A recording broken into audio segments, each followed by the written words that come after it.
Hello, hello. It's time. I'm sorry for the short, well, short-ish delay, but I usually give myself like 5 minutes of like starting screen time just to get everything sorted out. But I had decided to do all this nonsense with the layouts and stuff, and getting all this sorted out was a whole thing as well. So I actually forgot to get my avatar ready. Also, hi Monkey, hello. We've got a bunch of stuff. Well, we've got a few things to do today, and chat's on top of me, but I guess that's okay. Actually, let me tweet this a bit more. As you may have noticed, I'm fucking around with a new layout because I'm trying to make a bunch of new assets for myself because like I've got the ones that I made like way back at the start, um, but they're kind of crap, at least by my standards. It's not like these ones aren't crap either, but um, this is I'm using new software. It's the say Adobe Illustrator, which which I have also used for the new logo, which you can see on screen now. My original plan was to get like an entire batch of new assets. Can you do a tier list for the hottest version of Ridley? I mean, that would be a struggle. I don't think any of them are hot. You would need like an expert bird fucker like you, Val, to decide on that kind of thing. Though I was planning on using like I've got this one here for like all the bosses, and I was gonna do all Ridley first. I found this boss list while I was searching for tier lists to do, and some of these I obviously can't do, because we didn't do original Metroid, we didn't do original Metroid 2, so we're not gonna do everything on here, but it does include every game we did play. And yeah, Other M Ridley is pretty sick. He actually is fairly. This is him here. He probably is the best looking Ridley. Actually, he's probably gonna be like top of this actual top of the other Ridley fights anyway, because honestly, most of Ridley's fights are not that good. They're either like way too easy, like he's a complete pushover, or he's like, what's the other thing? Or he's just annoying, like in Super and Fusion. But yeah, Ridley often cringe. Yeah, but sometimes he's based, like in Other M. Dare I say it? Yeah, it's really weird because they nailed like his wings and his body in Other M, but then his face is weird. Like you can't really see it here, but it looks like he's got more. It's more like a beak than he usually has instead of like a maw like he has. But yes, what we're doing today is we're gonna do a few tier lists that I've got lined up, and we're also gonna read the Metroid prequel manga. And he do scree. I hear cats like that. But yeah, we're gonna read the prequel manga as well, which also has Ridley in it, because I've skimmed a little bit of it while making sure this would all work. But I'm not gonna do this one first. Actually, yeah, no, I don't think I'm gonna do this one first. We're gonna do the game tier list first, because this one's more easier. It has less stuff in it, and I am absolutely gonna like put in every boss we faced here, that off this list anyway. No screeching in chat, Veldly, Ridvel. I still need to draw that. I'll get around to that. I've just been really busy with the graphic design stuff. Would you like to tell Val your comments about brain damaged teenage Ridley? Oh, she knows. She knows. I told her. I'm still gonna draw it. I'm gonna draw like little bird, baby bird Val, and brain damaged Kuma Val, i.e. normal Val. But we'll get around to that. I've just been busy with the logo and the layouts and other stuff, and just procrastinating in general. But right, let's actually get started on this. Obviously, I'm not including games I haven't played, so OG Metroid, OG Metroid 2, and AM2 are right out. But I guess maybe we could go in chronological order, or like order we played them. Although maybe I don't know. I have some ones that just like obviously stand out, so maybe I should put those on first, like the easy ones. Never really done. Well, yes, yeah. I'll put a didn't play tier in. I'll do that now. Actually, that's a good point. Um, didn't play. Thank you. Add a row below. And I guess we can make that. I mean, that's not really readable. Also, the text didn't go. No, I changed this to didn't play. Crap. I barely understand how this website works. One sec. Right, so we want that to be D. We want this one to be didn't play. Didn't play. TL didn't play. Okay. There we go. You can't really read that. There you go. There you go. And I guess we'll get started with Metroid Prime Pinball. I think this game's overlooked. I mean, obviously, it's a game of lesser scope than, you know, the Metroid Primes or really just the regular Metroids. But honestly, I'm tempted to put this in S. Like, actually, no joke. Because I think, like I say, obviously it doesn't matter, because we played this, and obviously, if we're just comparing them as games, it doesn't match up to, like, Prime 1, which is the game we played immediately before, and the game it's basically based on. But, like, as a pinball game, as what it sets out to be, which is a pinball game based, like, loosely based on Metroid Prime 1, I think it's actually really good. Like, I have absolutely no complaints about it. So I think for succeeding in what it seeks to accomplish, I think it goes in S. That's at least how I try to categorize these things. And it's just really good. It has all the environments. It's fun to play. There's a bunch of different gameplay modes. One of my top 10 DS games. I wouldn't be surprised. It's good. It's a good-ass game. The environments are really good. Not what am I trying to say? Not in theory, but, like, the idea of it is, like, just a really good idea. Like, a Metroid pinball game is just a solid idea. And a submit topic query from Velik. Have you ever had Coca-Cola? Yes, I think. I think I tried it, like, because I don't need to eat food or, drink stuff to live. Like, I have coolant, but that's a different thing. But I have tried some things. Not much, but I have tried some things. And I have tried Coca-Cola. And the thing is, coolant. No, it's not coolant. It's just to keep I've got, like, an AIO cooling system in me, and it needs coolant running through it. That's all it is. What if Samus Aran offered you Coca-Cola? Honestly, I'd take it. I'd take it, because, like, well, what I was saying was, I've tried it once, and the problem that I have is not specifically with Coca-Cola, but with carbonated drinks in general, because I just tried them and was like, that's an unpleasant sensation. I don't like that. I don't want to drink any more of this. So I never got, like, used to carbonated drinks, so I rarely ever had any. But as far as taste goes, I like Coca-Cola, especially if you may or may not know, there's a type of candy called cola balls, that are, like, cola flavored. I'm gonna get a picture of them up right now, and I absolutely adore the taste of these things. Oh, there's giant ones. I'll get these in. Let me just save this real quick. Put it in a folder. What if you cracked open a cold one with Samus on a beach while you cracked open her emotional shell? Bro, you're speaking directly to my heart right now. There's nothing I want more than that.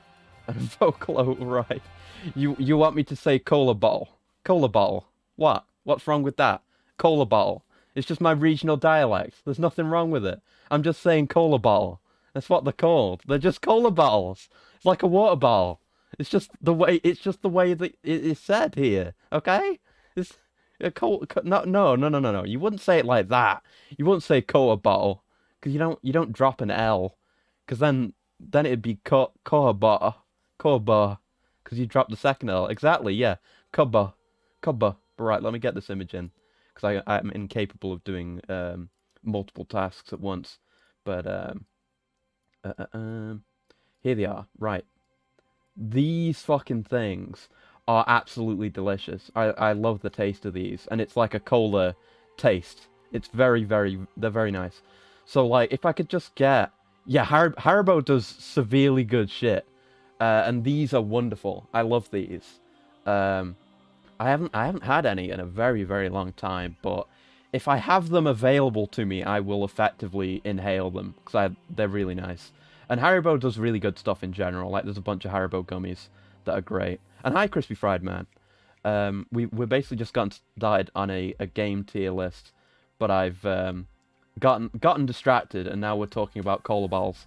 And thank you for paying the fine. You don't need to. It's just for people that misbehave.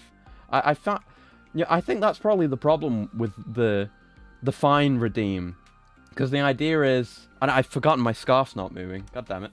One sec. Now it's moving. There you go.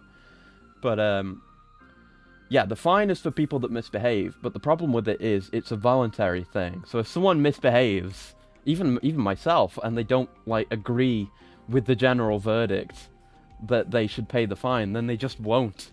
So it has effectively not solved the issue it was designed for. Paying ahead of time, so if I fuck up, I don't have to pay. No, we've covered that before. Mao did that before. Val, you absolutely do have to pay the fine. I accept that one.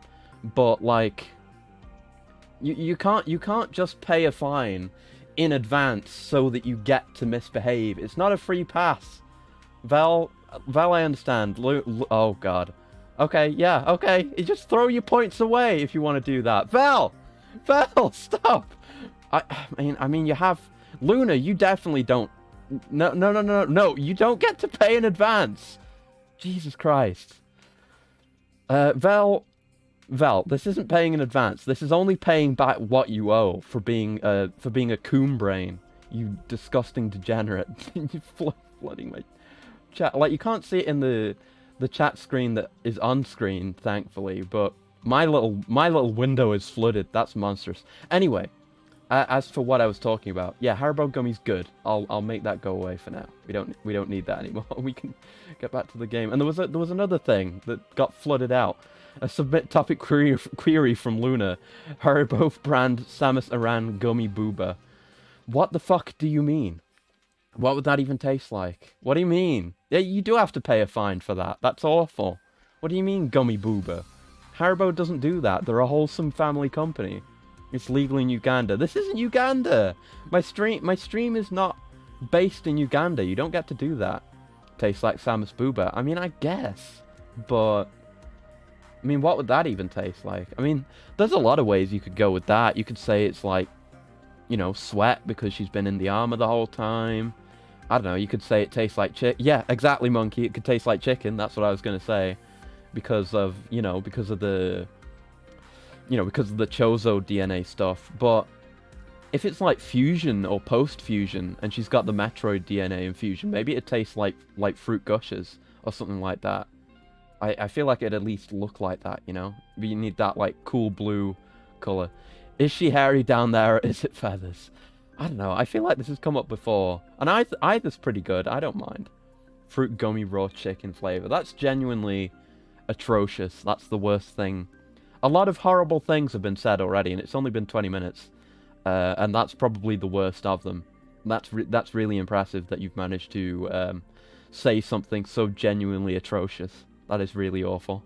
But right, anyway, how about those Metroid games? How about that tier list? So, yeah, we did that. I think we need to add another tier. We've officially crashed this train. Yes. We need a new row. I was planning on this one. This one was always going to be obvious. Irredeemable. We need an irredeemable row for games that are just truly, genuinely beyond the pale and they don't even rate alongside the other stuff. Should we put Mommy Samus from the Other M art book in the corner? That's a good idea. I think I still have that image saved. Let me go find that. I save a lot of images. Here it is. I can just pull this in, and it'll take a moment till you guys see it, but I'll crop it so we just have Mommy Samus. That is pretty important, actually. We can't really be doing without that, and I need the emotional support because I'm gonna talk about Other M right now, and I really can't be doing with that, you know. But there you go. We can have Mommy Samus just hanging out. Moral support, you know. I guess she'll be fine right there. But anyway, yeah. I mean, what have I already said? Like, what have I not already said about Other M? I mean, it is an excellent face, though. Let me bring this up again. Look at this. Oh my god. I'm not going to bring up the blingy gifs again, because that went too far, especially with the womb one. But yeah, that is extremely womanly, extremely, wife-worthy Samus. I like this a lot. Anyway, that's gonna go back in the corner now. She's just gonna give us moral support throughout this whole thing. But yeah, other M. And hi, Scriptor. Hello. Thank you for coming by. I swear we're not getting distracted talking about anything weird. We're rating all the Metroid games right now, and I'm trying to focus on it. We're not talking about Gummy Booba or like hair, like whether there's hair or feathers or anything like that. Anyway, other M. I've already said a lot about this game, and we've played it recently, but I feel like it at least bears mentioning something that has become apparent since we played Fusion, just how much this game ripped from Fusion, story-wise. Who's sexier, Samus or Tifa? That's tough. I think they're both really good. I like them both a lot. Like strong girls are great. I love strong girls, but I don't know. I think I'd probably lean towards Samus, but only when she's got the power armor on, because the power armor is, extremely attractive. If it's just Zero Suit, then she loses, like, no question. But, Tifa's just really good and really strong on her own, so she's just decent. But yeah, I'm gonna go for Samus. And I haven't actually played Final Fantasy VII in any capacity, actually, because I'm not really a turn-based combat guy, so I've never actually done that. You need to authorize talking about other M. You don't get to authorize shit. I'm a free agent. But yeah, so much of this game's plot is stolen directly from Fusion, and like so much I can't even begin to describe. Because Fusion is where they introduced Adam as a character. It's where that first came up, and without him even actually being in the story, except for his computer robot clone anecdote, you learn a lot about him, and you would expect Other M being so strongly based on it would mean like, oh, we get to actually expand on that stuff that was introduced and kind of hinted at, but not explained in detail in Fusion. But they absolutely don't. They don't say a single word more than that, like than the elevator monologues tell you, which is such garbage. And like the original stuff that they add, like all the stuff that happens on the battleship, and yeah, I know I said battle, but all the stuff that happens there, like Adam's sacrifice is completely lame. There's the authorization thing, but that's just one problem out of many. And yeah, I made some new assets, like this layout, and the new logo. Like none of these are finalized, because I'm just making these myself in Illustrator, because I've been trying to teach myself that. But it's cool software, and I'm liking what I've got so far, but nothing's final. Yeah, bottle ship. I know, bottle ship the baby. I said the Englishman thing. But yeah, this game is just awful. It's really such a shame as well, because it's not even just forgettable. Because there was potential in that game. We talked about it when we were playing it. The gameplay is solid. Like, the gameplay is good. If I really wish we could have had a game with that kind of gameplay, maybe refined a little bit and tweaked. But a game like that, where it's a twist on the classic 2D Metroid gameplay, where it's still 3D, but it's still, I mean, you've got 2D areas, and it kind of still controls the same way. And they do the cool stuff, like the special things you can do, like the executions when you knock them down, and the special attack you can do by jumping on the head with the really cool animations. That was all really cool.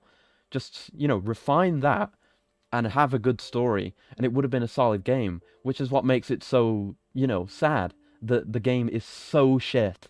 The story is so bad, and the characters are so basically completely non-existent that it drags everything else down, and the decent gameplay isn't enough to even make it worth playing at all.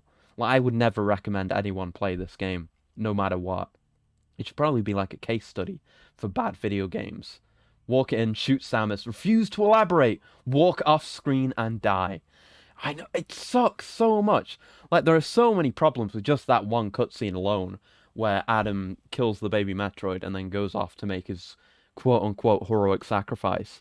Because, like, well, first off, the baby Metroid shows up, and it's almost interesting, because it's a reflection of what happened in Metroid 2. And, you know, maybe we're gonna see what Samus will do now that she's lived through everything that happened in Super Metroid with the baby dying. And, you know, all that talk about the baby at the start, maybe there'll be some kind of development here. But no. In fact, instead, before she can even finish reminiscing about about the baby, the actual one, then Junie, you son of a bitch. I'm talking about it right now. Other M does not belong anywhere else. Right. What happens next? She doesn't even get to finish reminiscing. Then, Adam shoots her in the back with an ice gun, which, a few things. One, why the fuck did he do that? Like, after the fact, she says, why the fuck did you shoot me in the back? And he just completely deflects, and he doesn't give an answer, ever. He never explains why he shoots her in the back. And two, that one single shot, I guess it might be because she's like in a state of emotional distress, which can cause her to lose her suit. But that one shot, that one shot takes her out of her power suit and just knocks her to the ground and makes her into a blubbering mess for the entire rest of the cutscene. Aki, did you always have that scar on your face? Yes, I did. Well, I didn't always have it. I've had it for, I think, as long as you've been watching. But it is there. I mean, I used to, like, if you look towards the outside of the scar, I used to have an antenna on that side of my head, but that same impact that caused me to lose it, which actually diminished my strength quite a bit at the time, but I made up for it. Maybe it was just bad aim. That would be extremely clownish, but it could be that. But yeah, I got this scar a long time ago, and you know, I don't really have the. I mean, I haven't really upgraded myself outside of the belt, nor do I currently have the means to do so. So the scar remains as a reminder and a memory. But yeah, that cutscene is so bad. And then after all that, they talk for a million fucking years. Not to mention why Adam could just one shot kill. Well, no, actually no. They do explain why he could freeze the Metroids. Because the new Metroids are genetically modified to be immune, I think, or resistant to freezing, even though that isn't true. Because you even freeze the fully grown Metroids in the boss fight later after that. But yeah, he also freezes that.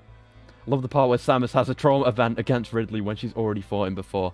Yeah, I think that's really lame, because, well, I've skimmed through the prequel manga that we're going to read in a bit, and they do show the same thing happening there, where she encounters Ridley again, and she drops her transformation, and that came with Other M. But I think that's more acceptable, because timeline-wise, that's the first time she's run into him since he killed her parents, I think. So, and, like, yeah, she is actually having a traumatic response to that. If Samus has Metroid DNA, can we actually answer the question if Metroid can crawl? I mean, yeah. I mean, you could probably answer it anyway, because Metroid 2 / you know, Samus Returns has the Metroids, the evolved Metroids with legs, and they can crawl into, like, little wall holes to get away. They can definitely crawl. But yeah, the manga seems good. I'm looking forward to reading it. We're gonna do that this stream. And speaking of streams, actually, I think I was gonna say this before, but I got sidetracked, and I mentioned it on Twitter as well. But I think Dread is coming out tonight. Like, I think it's like 5 a.m. my time. I'm not 100% because Nintendo's kind of. It's hard to get information on when digital pre-orders go out, but I think it should be 5 a.m. my time tonight. Or yeah, I know. I've gotten like a million different times from, yeah, you know, I don't even know, but you know, I'm gonna be awake up till that entire time. Boss compilation's already up. Okay, yeah, don't worry about it. I'm gonna I'm going to steer well clear of that. I'm not going to get spoiled on anything. But I'm going to be awake the whole time. So basically, the moment that Metroid Dread is available to me, even if it's at 5 a.m. or whatever the hell, time, I'm gonna play it immediately on stream. So there's gonna be like a very abrupt guerrilla stream, but I've already made a thumbnail for it. But that'll happen as soon as Dread comes out, probably tonight if that's when it comes out. Are you gonna be streaming the whole time? Not like up until then, probably not. I'm just gonna let this go as long as it does naturally, because we're gonna do these tier lists and chat and do the manga, and that probably won't last that long. So what I'll do is I'll stop and take a break, get everything set up, maybe like go recharge for a little bit, because I'm gonna need energy to play that game as much as I want, starting from 5 a.m.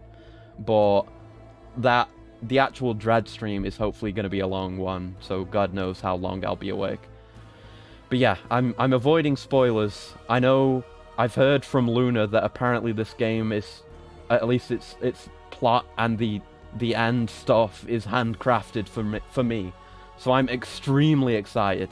But anyway, yes, Other M, terrible. And then at the end of that cutscene, Adam just walks off and goes into a door and then dies off screen.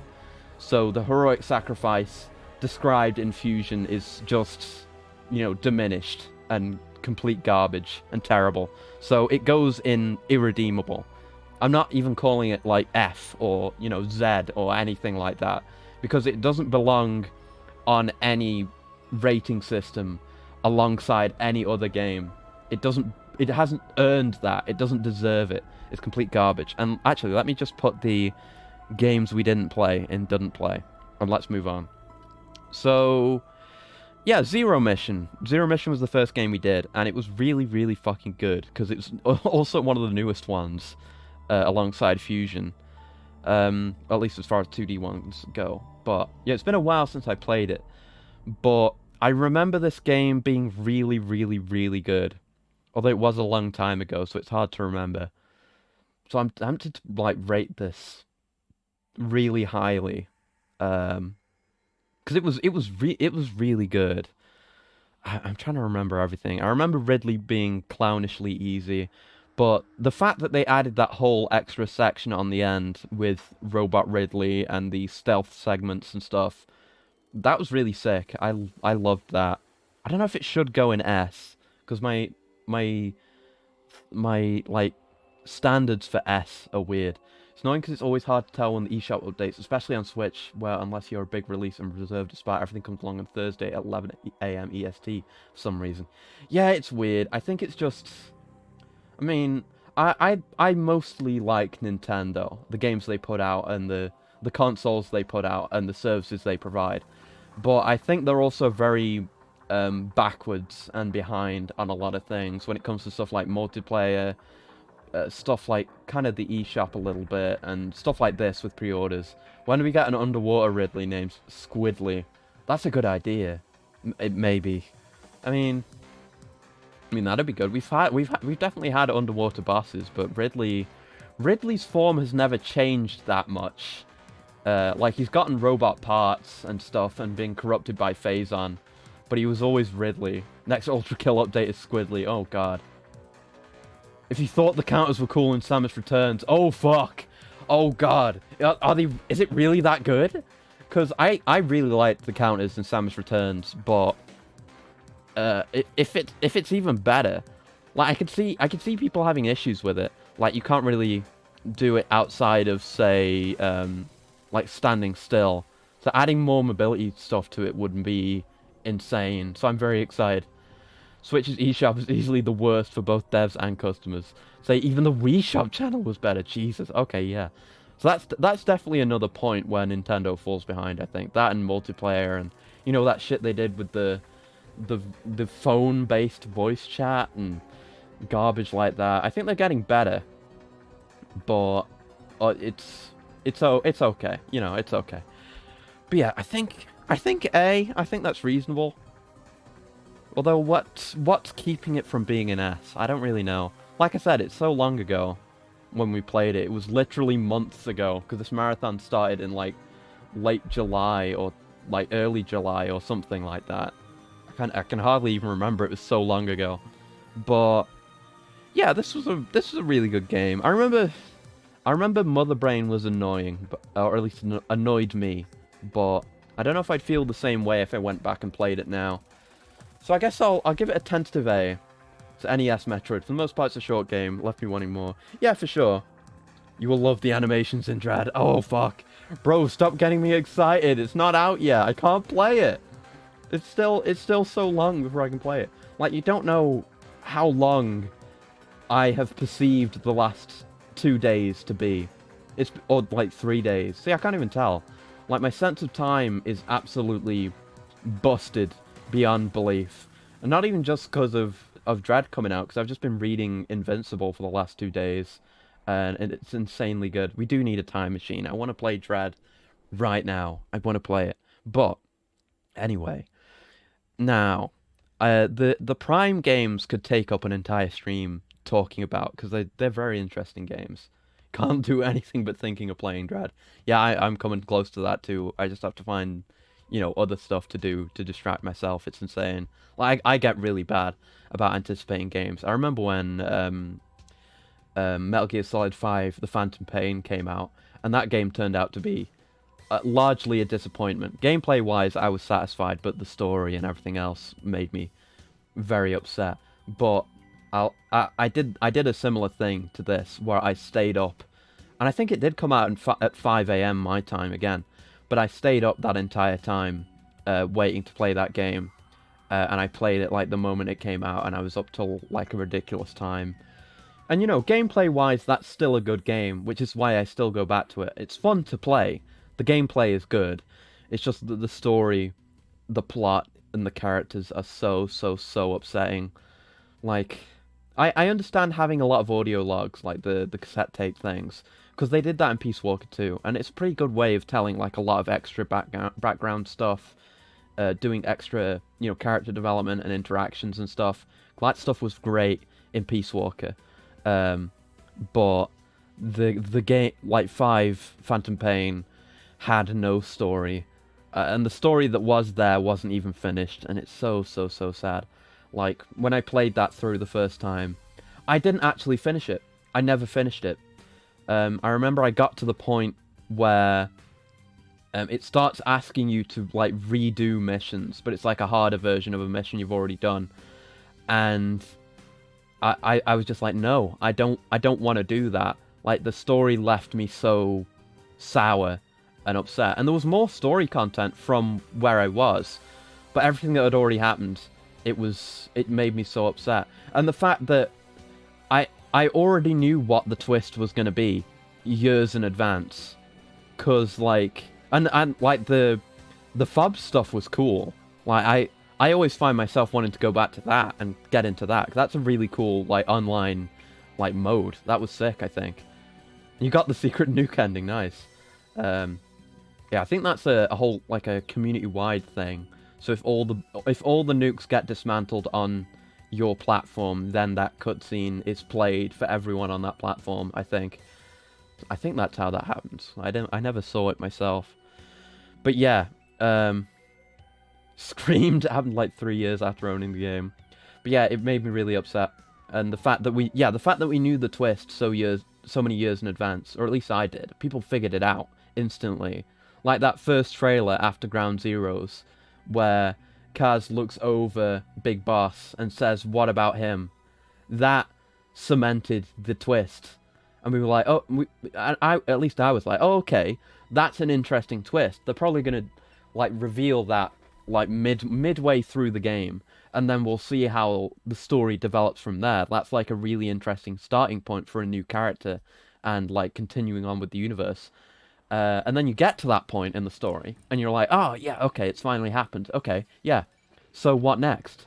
But there isn't anything else, and that's it. So knowing almost the entire story years in advance made it so much more disappointing. But anyway, tier list. Enough about that unfortunate game. The Prime games.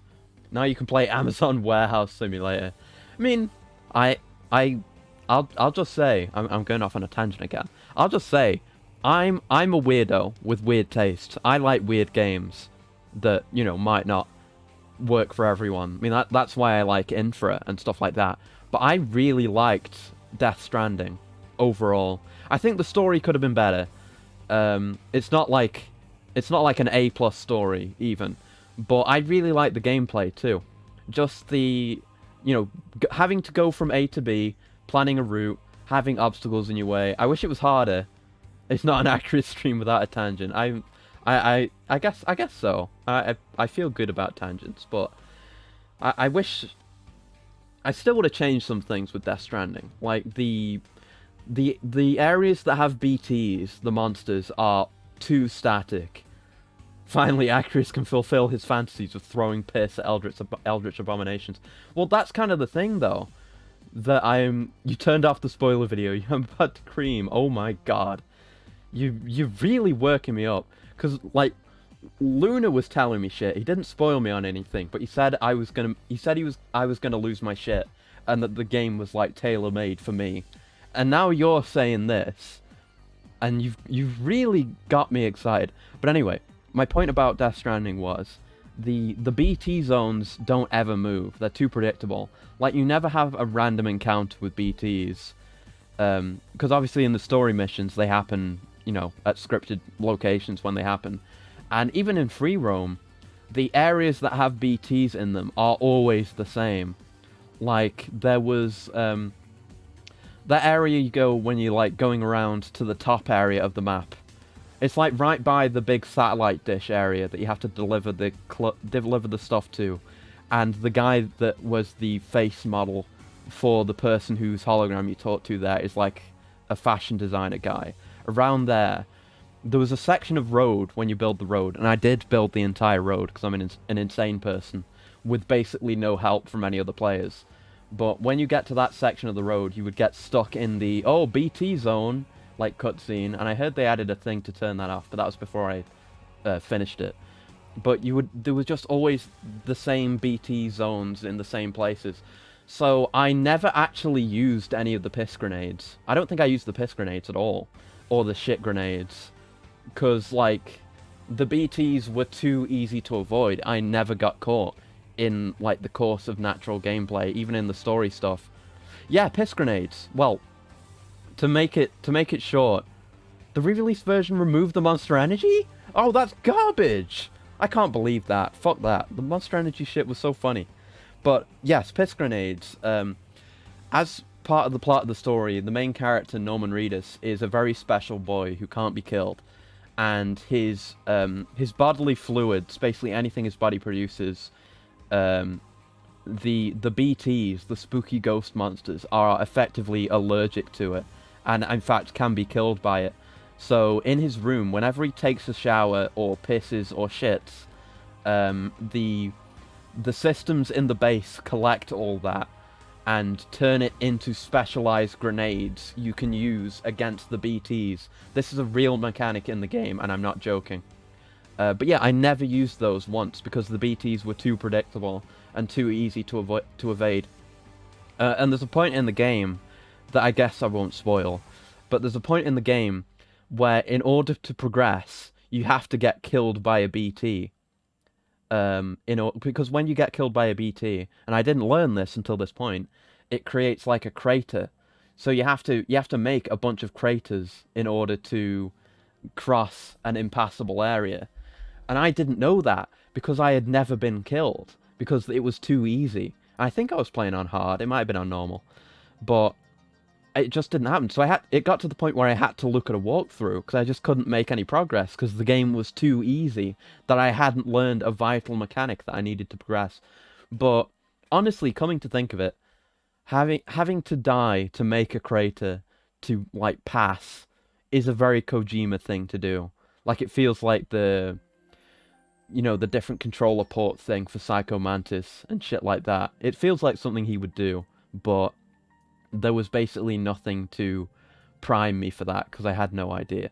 But it is really cool that you could... Yeah, it's impossible to do a no-death run. I mean, it's impossible from the start because you die in the opening of the game. But yeah, it sucks that you have to die there too. Well, it might be possible to get across, I don't know, but that was how the walkthrough said to do it at the time. But yeah, anyway, that's Death Stranding. I really like that game. It's good. I'll probably buy it again. Well, there's the whole new version now, so I kind of don't want to buy the Steam version, because that's not the new director's cut, or whatever the fuck it's called, so I probably won't, but if that comes to Steam, and then goes on a fairly significant sale, then I probably will buy it again, because I did enjoy it. Just building roads, and going from point A to point B, and building my own infrastructure really, like, scratched that kind of autistic itch that my brain has. I really liked it. Is there an actual difference? Yeah, there's new content. I haven't looked too deeply into it, but there's new things you can build. Like, you can build like cargo catapults. There's like a racetrack and a new kind of car for use on the racetrack. You can do races and shit. I think there's a new mission area, like when they did that first trailer where they were joking on Metal Gear Solid with the cardboard box thing. There's like that whole interior area. I don't know what the deal is with that, or what that mission is for. It's like, there's new stuff, and I just think it would be annoying if I paid like any amount of money to buy the game on Steam, knowing that, you know, there's that extra content that I don't have access to. Although maybe that's another autistic brain thing, who knows. But anyway, for the love of God, I've gone on a ridiculous tangent there. We need to talk about Metroid Prime. Now, I think I'm gonna put Prime 1 and 2 in S. And I was kind of conflicted on Prime 1 and 2. Because I think these are both really good games. I think they both have, like, positives and negatives over one another. Because, like, is the extra content seeing Mads Mikkelsen's ass? I don't think so. I mean, who knows? Maybe once you do all the MGS sneaking through that warehouse, you get to meet him, and he's been brought, like, back to life, and you get to romance him or something. I mean, Val would love that, but I mean, I'd like that. He's a very handsome man. Maybe, who knows? I mean, I think Kojima would do it. It's fucking Kojima. There's more ridiculous shit in that game, no doubt. But anyway, Prime. Prime 1 and 2 are really good. Prime was like, I don't know if I call it genre defining. I don't know, but it was an incredible step. Like, it was something completely new for Metroid. Like, taking the same kind of Metroid formula and the characters and making a first-person 3D game. Like, if the Prime games had never been made, and it was just the 2D games, and we heard now, like, as news, that there was going to be a first-person 3D Metroid, I feel like people would be ridiculously upset and skeptical about that. And we'd think, like, oh god, no way that would work. That's ridiculous, what the hell are you talking about? But back then, they fucking did it. And they made a hell of a fucking good game. Like, there's incredible, like, exploration and secrets, and getting power-ups feels, you know, just as good as it feels in the 2D games. I think it was incredible they managed to bring that feeling over into that, you know, completely different genre, basically. So that game's fantastic, and obviously, music, amazing, environments, mostly good. Magmore Caverns isn't very good. Yeah, exactly. Nintendo, you know, isn't known for that kind of thing, and even then, they're not really known for breaking off of the beaten path.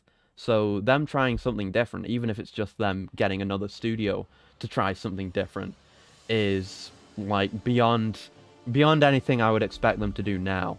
I mean, I think they're getting better, but it's not the kind of thing I would expect for them. I think it's incredible that this game got made. I think it's incredible that 3 of these games got made, but I'm glad that they did, because these are really great games. And then Metroid Prime 2 is just really good. I think I'm kind of conflicted on which one I like more between Prime 1 and Prime 2. I think Prime 2 has really cool bosses, and I think better areas overall. I think it's really cool that we have there's the dark and light ammo system, which if you were around at the time, you'll know that I loved, because it's like being a red mage in FF14. Like, you have to balance the gauges between light and dark to have your ammo, and like they have the different weapons have their own utility, and they never become useless. I think there was some genius design that went into that instead of it being just the different weapon types that we got in Prime. Like, they were fine, but I feel like, say, like the Wave Beam, I think it was the first beam upgrade you get in Prime 1, kind of gets sidelined by the end, and you never end up using it. Which game is more S-ranky, Prime 2 or 1? Well, that's where I'm conflicted, because I love these a lot, and I think they both have positives and negatives over one another. When I was playing it, I think Prime 2 was my favorite when I was playing it. But having more time to think about it and digest it, and then also think about what it means for Prime 1 to start the whole thing, and to be completely new, while Prime 2 is just building on that, makes it harder to say which is better than the other. Because obviously we wouldn't have Prime 2 without Prime 1. You know? Because Prime 2 is directly building on Prime 1 and making it better. So it's not like, you know, I wouldn't say, oh, Prime 1, why would you ever bother playing Prime 1? You should play Prime 2 and instead it's better. Because I think you should play them both, because they're fantastic. So I don't really know. I don't know if I could definitively say which of the two I like more. I love 2's bosses. 2 has some really fantastic bosses, and I think it has the best and most consistent bosses in probably the entire franchise. Because I think some of these games have problems with bosses. But these, it's always really cool, because the boss is generally somehow related to the power-up you're going to get from them. And they've kind of done that a little bit in some other games. Prime 1 has the edge of 2 when it comes to environment. Yeah, I think so. But that's when I think back, like, starting area in 1 is great. Chozo Ruins are fantastic. Magmore Caverns is shit. Then Fendrana's lovely. And then I feel like the Phazon Mines are kind of hit and miss. I don't really know.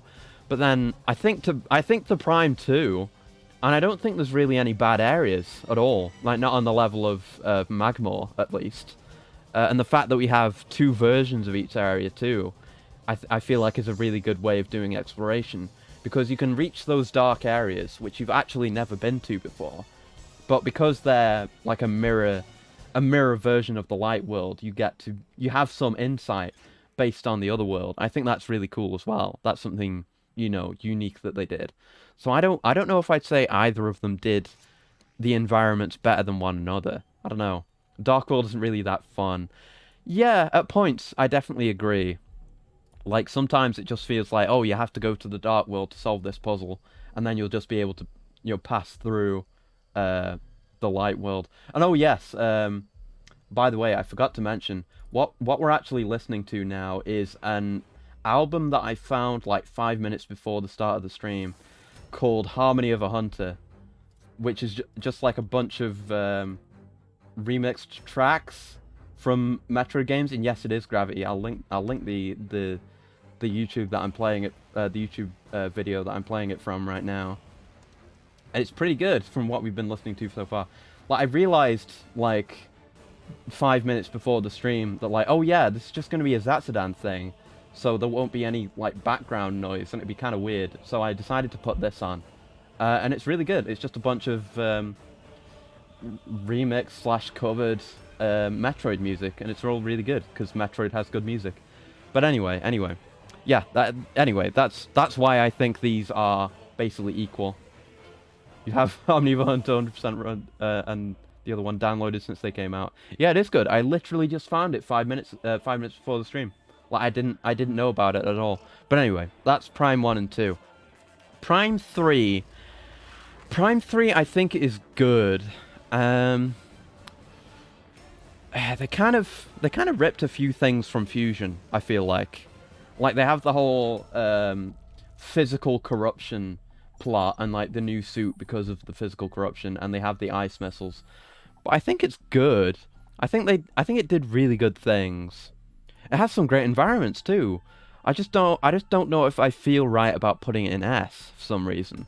Cause like, you think of Skytown in Prime 3, that's amazing. Like, I like it. It's still really good. I still think you should play all 3 of these games back to back. And Dark Samus is good, but honestly, I like Dark Samus, but, you know, 3 isn't the only game she's in. Honestly, I don't even know if she gets as much focus, because she's in 2 as well, and you fight her in 2. And I think probably her boss fight in... And we're kind of spoiling the boss fight tier list here. But I think her fights in 2 are better than, like, the one fight that she gets in 3. She feels more like a rival in 2. Because she doesn't have a whole army she's leading. In 3, she's like the actual main villain. Whereas 2, she's more like a Virgil type. Where she's just going around doing her own thing. And she's an equal match to you. Find the game to be too easy in hyper mode and too much of a slug without. Everything just tanks way too many hits. Yeah, kind of. I feel like that kind of ties into another thing. Where the game just encourages you to abuse hyper mode so much. And like the game becomes too easy that way. But otherwise, you've just got a bunch of enemies that you just got to tank, or that are tanky, and you just got to chew through them really slowly otherwise. And the bosses as well. Again, we'll get to those, but I feel like so many of the bosses in Prime 3 are just copy and pastes of one another, which is a real shame because Prime 2 had some of the best bosses in the franchise, in my opinion.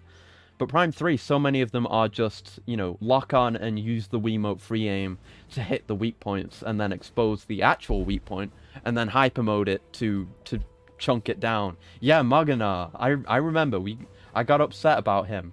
It was fine the first time, but then we did it like two or three more times after that, and it got really repetitive, and it was obvious they were kind of leaning on the Wii Motion gimmick to carry those fights rather than just making good and engaging boss fights like they did in 2. So yeah, that's Prime 3. What else? Federation Force, I think I'm going to put in D. And we didn't play much of it, but I don't think it's like super bad. Like this might even change if I were to go back and actually play it. My super legit, you know, 3DS didn't handle playing it very well, so I don't know if I could. But just conceptually, it's a fair idea. Like, you know, you and a bunch of guys go and shoot a bunch of space aliens, and it's kind of like a co-op shooter thing. Not a bad idea at all. But it's just not good. Also, this joke is coming in way late, but Moldcreus Prime 3 Conniption. Oh yeah, that was me. That was me when the Moldium became canon, and I got stuck, and they did the bad game design thing. But yeah, I think Prime 3 is still a really good game, and I think it probably has my second favorite Ridley fight in it even. Like, there's some really good stuff in this game. It shouldn't be skipped. It has really good quality of life stuff, like the secret finding thing in Skytown. It has great environments, has some good bosses. It's good. I just think the balance is weird, and a lot of the bosses are copy and pasted. But otherwise, it's still an A. You know, just because it's not an S doesn't mean it's not good. It's an A. It's a very good game. But yeah, Federation Force, not super great. We didn't play much of it. They really shouldn't have called it Metroid Prime Federation Force. They should have made it something else. Like, even if they were still just ripping off Metroid, they should have just not made it a Metroid game. Just give us, like, the cool co-op FPS. Don't tie it to Metroid at all. And I don't think it would have gotten all the flack. Was it Prime 1 or 2 where you had to scrounge for the pickups? That was 2. I mean, I had to do a fair bit of searching for the 100% in 1, but I did that off stream. And I was planning to do that in 2, but it turned out, you know, I might as well just do it on stream. But yeah, 2 we had a major problem with way back. It wasn't anything bad about the game. It was just one pickup that I missed because we were going for the 100% endings. And I missed one that was under a floor grate that I didn't think I can access because it had like a phase-on floor. So I was like, oh, that's just a pain zone. Why would I ever want to go down there? I could have just like used my scan visor and seen that the floor there was breakable, and I could have gotten it like at the very start of the game or very early on, but it ended up being the last thing I got, and it did. Yes, it was a magical couple of hours. It led to me becoming deranged and delirious trying to find the very last power-up. We explored like every part of the map except that, and then we eventually got there and we found it, but it was all thanks to chat that we did find it. So yeah, that's the Primes, and Federation Force wasn't great. Prime Hunters, I think, is going in D. I know, like, the point of it is it was supposed to be a multiplayer game, and we didn't play the multiplayer. And apparently the multiplayer is playable if you do like weird network stuff, but that would require me to like scrounge up people to play it with, and I wouldn't put anyone through that. And also, I just don't think it would be worth it. We're potentially 58 minutes away from a potential Dread release, potentially. Well, I trust you will let me know.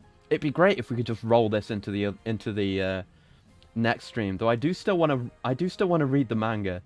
So if it does come out when we haven't read the manga, I might wait and just like speed through these and read the manga. But I don't know. I don't think it will be an hour from now. It might be. Who knows? But I trust you guys will let me know, and we'll deal with it when it comes. But Hunters, we played the Metroid Prime Hunters campaign, and I really hated it. I don't think it was bad.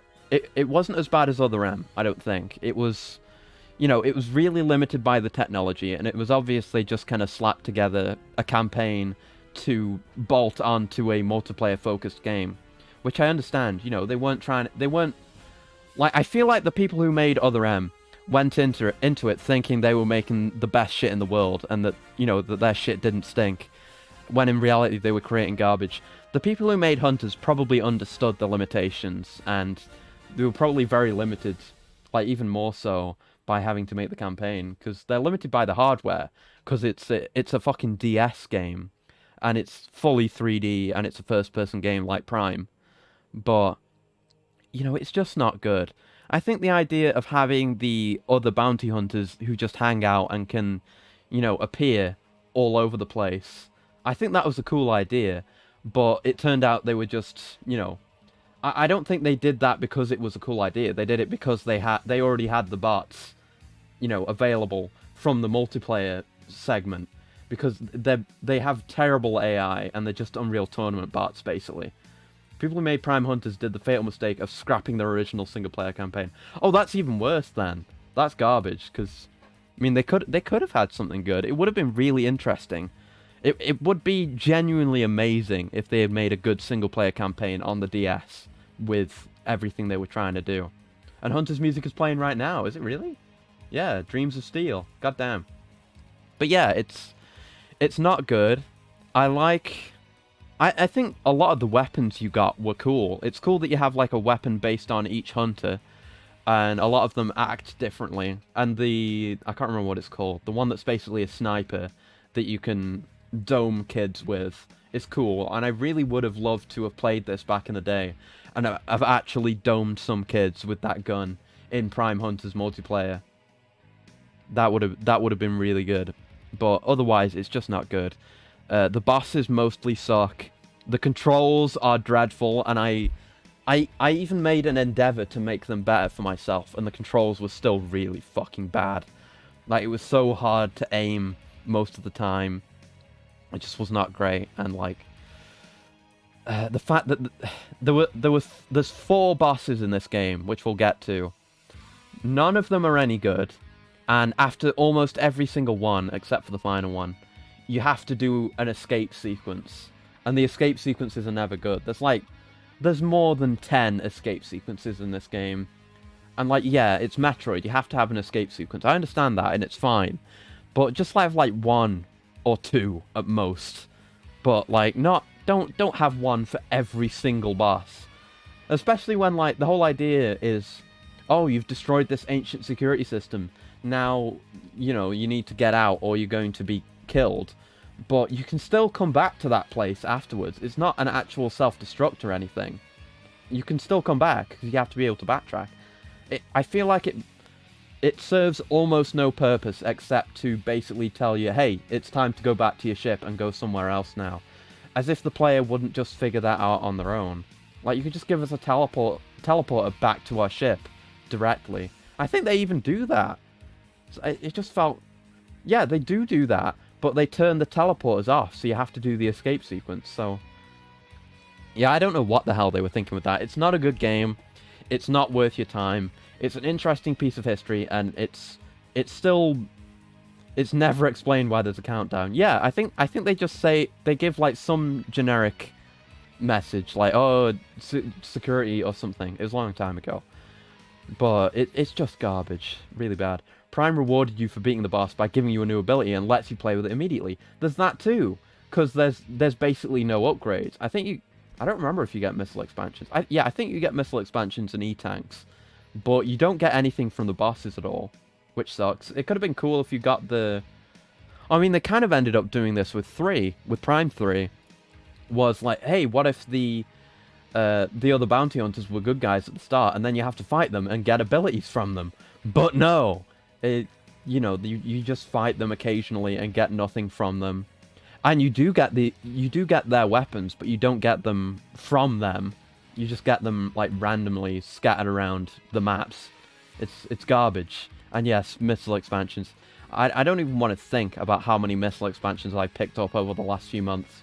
But yeah, you only get the guns in Prime Hunters, and they're only ever really used for opening doors. Like, some of them are better than others. So you kind of learn, like, oh, I'm going to use this gun now. But it's not like, oh, I need to use this gun on this enemy type. At least not that I remember. They're just door openers that are basically holdovers from, an Unreal Tournament or, like, Quake multiplayer type multiplayer arena shooter game. Which is kind of understandable. I mean, you've got to reuse those assets. Like, it'd be a shame to not have those in the single player, but... And I guess there's not much you could do with so many weapons. But, yeah, if we had managed to get a good game out of that, it would have been impressive, considering the limited hardware they were working with. But we didn't, and it's a shame. And I think I said this when we were playing it. I think we really would have done better getting a 2D Metroid instead of Prime Hunters. I think the technology just wasn't there yet. They weren't able to make it work. They definitely could have done another 2D Metroid. Whether it was, like, actually, full-on 2D, or if it was like Samus Returns, where it was 2D perspective, but 3D graphics. I think they could have done that. And it could have been much better. I think they would have been less limited in scope if they had done that, but... I don't know. It was some weird studio that did this. Like, it wasn't Retro, and it wasn't, like, one of Nintendo's bigger...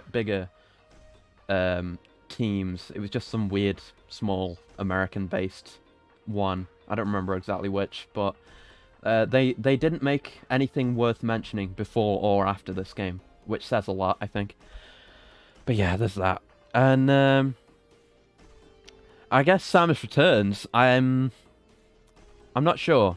Actually, no, yeah, I am sure. I'm going to put that in S. It's really fucking good. The fact that this game came out when it did, too, when we've been in such a drought for Metroid games, was really, really great. Like, we really needed something like this, and I feel like this game both deserved when it came out and deserves currently more exposure. Nintendo, please put this on Switch, because this is a fantastic game, and it's a remake of a game that is otherwise really... I don't know if obtuse is the right word, but it's hard to get into, because, Metroid 2 is a really old handheld game, and it's in, like, black and white, and it's extremely crusty and weird. And all we had otherwise was AM2R, which is still apparently really good, and I still recommend you probably play. Yes, just re-release Samus Returns for free on the Switch. Well, I don't know about for free. I mean, I'd pay for it again. Well, I mean... But, I'd pay for it if they re-released it. I mean, I mentioned this last time, or was it last time? I mentioned this when we were playing Fusion. I think Nintendo really missed the mark ahead of Dread, because they made it so, they've done a lot of marketing stuff that makes it so that people know what happened in the previous games, which is good of them. But I think they really missed the mark by not re-releasing this and Metroid Fusion on the Switch, because that would mean that every mainline Metroid game is playable on Switch.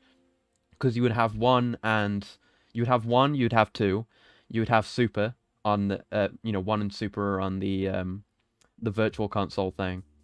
Then you would have, you've got Super, then you'll have Fusion as well, and then you've got everything before Dread, like every main important thing before Dread.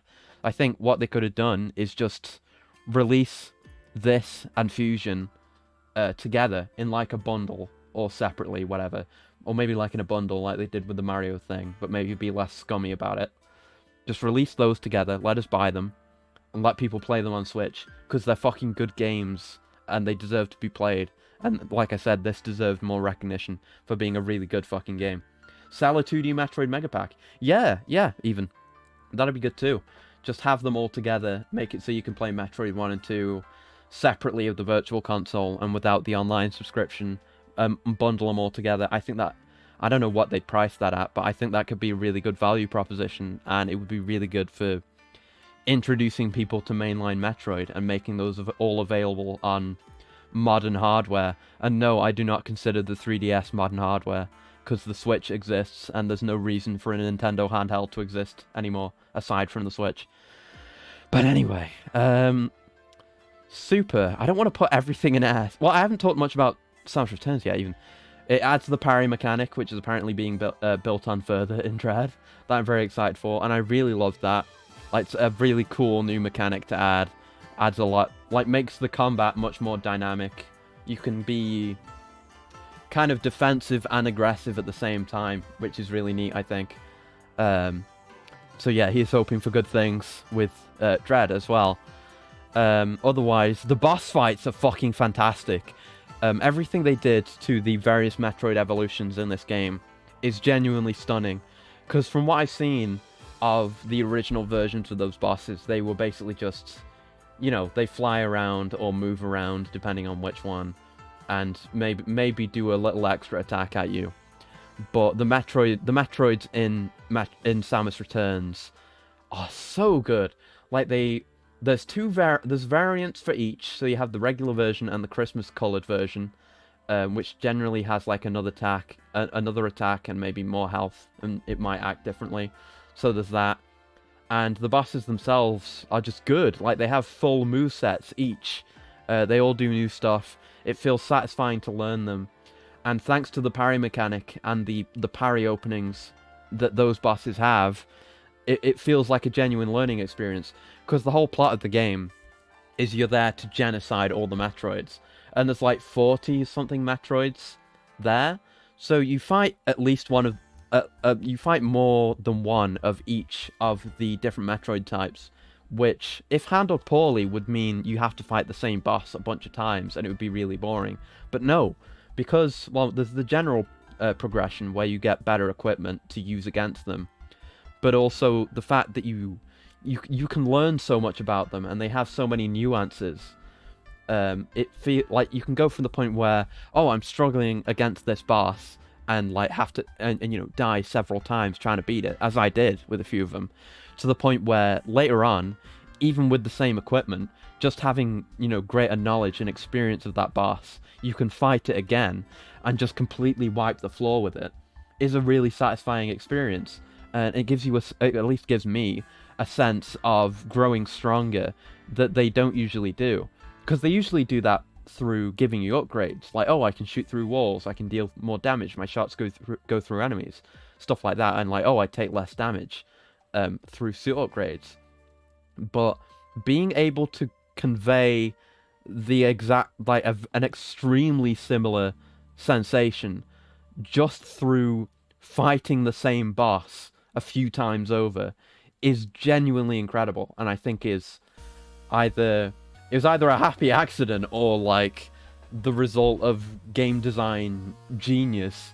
It is just, I think it's genuinely stunning that they managed to do that, and I will hold this game high for all time. It's fantastic, and you should play it. And I think, I mean, I haven't played 2, and I did play AM2R ages ago, but I don't remember any of it. But I think as a remake, it's just really good. So yeah, that's why Samus Returns goes in S. Also, it has the best gravity suit design, but we'll get to that. Then Super Metroid, I think, also goes in A. I mean, like, I think similar to Prime, it has a historical importance, and, like, setting a lot of things for the franchise in stone. Because, like, I could say that, like, I could say Fusion is better than it, but I feel, I'll just put it there for now, because I can't get it back out there. But, like, the fact that, I mean, I don't even know where to begin with this game. It's on the SNES, so they're very limited in what they can do because of the hardware. But the atmosphere, the visuals, the music of this game are all top notch. And this game, this game hasn't aged a day. this is a fantastic looking and sounding and feeling game, more or less. Like, the space jump feels a bit wonky sometimes, and it's hard to learn how to wall jump and stuff. But, you know, it's fine. I think it's fine for those things to be difficult, because they allow you to do, like, cool sequence breaks and stuff. But otherwise, this game is just a solid experience that's worth playing today. It's really good. The physics is something you have to get used to. Because I've played it before this marathon, and I didn't know how to wall jump reliably until someone came in and basically told me how to do it. And then it made complete sense. You just have to basically let yourself slide down the wall a little bit and then jump. And then you can just wall jump till the cows come home, and it's completely reliable. The only thing is the space jump, and that's just because you kind of... You drop the space jump if you don't use it very quickly. Whereas in Fusion, you can delay it as much as you want, so you can do really long jumps. Was that me? You might have reminded me. I think it was someone else who came in specifically because I was playing Super Metroid. I don't remember though. Yeah, someone told me that. But yeah, it's really good. Mostly pretty good bosses. Like, you know, Crocomire is... I love Crocomire. Phantoon's... I like Phantoon. Dragon's interesting. It's cool that you have, like, that alternate way of being him. You told me about wall jumps in Zero Mission. Ah, yeah. Okay, yeah. But yeah, you know, it's cool that Dragon has his alternate thing. Phantoon is cool, like I said. Crocomire is, like, unique. It's cool that you have to push him back instead of, like, fighting him regularly. That's really cool. Ridley, I don't like Ridley in that game. But yeah, I think overall it has good bosses too, which I think is important for these games. It's part of why I like Prime 2 so much. Yeah, just a really good game. They did really well with the hardware they were on, and they made effectively a timeless classic. It's fantastic. And last but not least, Fusion. I think I'm going to put that in A as well, so nothing is going in B and C. Which I guess speaks to the quality of the franchise. By the way, there's a Crocomire reference in Dread. It's not subtle at all, but it's very similar. Sadly, no skeleton this time. Okay, sweet. I'm glad my boy's back. Or at least there's some reference to him, because I know we're getting Kraid. I don't know if that's anything to do with it, but we'll see. But yeah, Fusion, I'm not going to put in S. I think Fusion's really good. It's, you know, it's on the GBA, so it gets to take a lot of... it takes advantage of the hardware very well. Metroid Dread goes in both B and C. I fucking hope not. I hope it goes in S. But, holy shit, this song. What the fuck is this? Doppelganger. This is a banger. Holy shit. Oh my god. Okay, well, while I try and think past these banger jams, yeah, Fusion's really good. I feel like Dark Samus remix. Yeah. I feel like I said during the streams I didn't really mind the fact that you were a little bit railroaded by the navigation rooms and Adam and the central hub and the elevators, but I feel like I think it was fine, but I feel like I didn't like it as much as the usual formula, you know, like in Zero Mission and Super and Samus Returns. Maybe Samus Returns a little bit less, because you just go... You still just go from one area to the next in that. But I like the non-linearity more. You do end up coming back to previous areas via various means, but... You know, maybe I'd have to do some more backtracking and exploration on my own time, but I feel like in that respect it doesn't quite stand up to the other games, but it's still a hell of a good game. I'd say it's kind of 50-50 on bosses. Like, it has some not-so-good ones, but it has good ones, too. It has a fantastic, like, really great story. Like, probably some of the best story and plot in any of the mainline games, for sure, because it has the monologuing and stuff, and I like everything they did with Samus and Adam. I think that was all completely fine. So, yeah, good game. Like, the upgrades you get are cool. Like the weapon upgrades you get are basically the traditional ones. The way you get them is cool, and the fact that, you know, SAX is trying to sabotage you the whole way, and there's the stuff with Adam withholding upgrades later on, that's all cool. And SAX itself, I mentioned the atmosphere they managed to make they managed to develop in Super Metroid. Fusion takes that to the next fucking level. Yeah, Box is great. I love Box. That's a great fight. I love the first one, and like the idea of him just hanging out and then coming back later. That's great. What was I saying? Like the atmosphere and the horror elements are some of the best they've ever been in Fusion. Cause like Zero Mission kind of had it because it has the extra segment where you're doing the stealth segment in the Zero suit. That was all right. That's pretty good, and that was obviously built, very similar to this because, they came out at a very similar time. But I feel like OG 1 and 2 didn't really have anything like that, like Super and especially Fusion had, like the horror element. I'm glad that's being retained for Dread. I'm still hoping that's really good. So that's another really great thing that this game has. But yeah, I guess that's my final picks for the game tier list. It only took me an hour and 20 minutes to get through the first tier list. But yeah, I think that's it. It's fine if you disagree. Obviously, this is all based on personal preference and experience. But yeah, that music is so good, isn't it? Gee, I'm gonna have to listen to this off stream probably because I didn't know about this. It's really good. But yeah, let's move on. We've got that. That's finalized. Now, something far more important. We need to talk about the suits. A lot of these are just gonna have to go in. I mean, I guess I could rate them. And hi Camus, but I'll tell you one thing I'm gonna do. I do need to make at least one extra tier. You'll understand why in a second. Let me just give this a different name. I've put that in the wrong place. Yeah, let me give this a different name.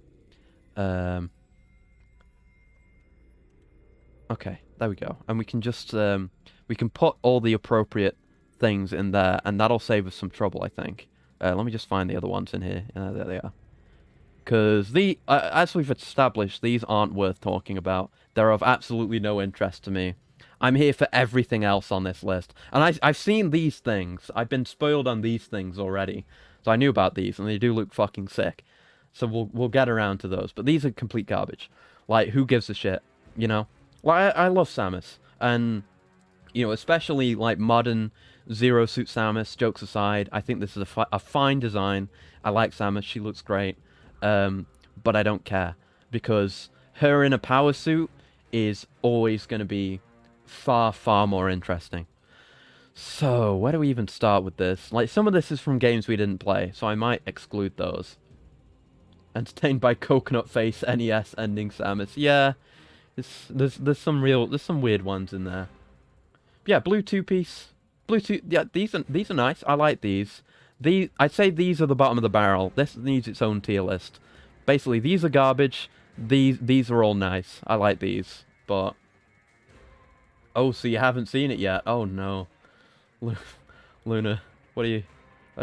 Don't say these things. But anyway, we'll start with games I played, I guess. Don't worry, I won't say. Oh god, you're killing me here, man. So the Zero Mission Power Suit. I don't know if this. Maybe I should just start with the really good stuff. The stuff that I know I'm gonna put in S. I don't know. Okay, let's start with S. Okay.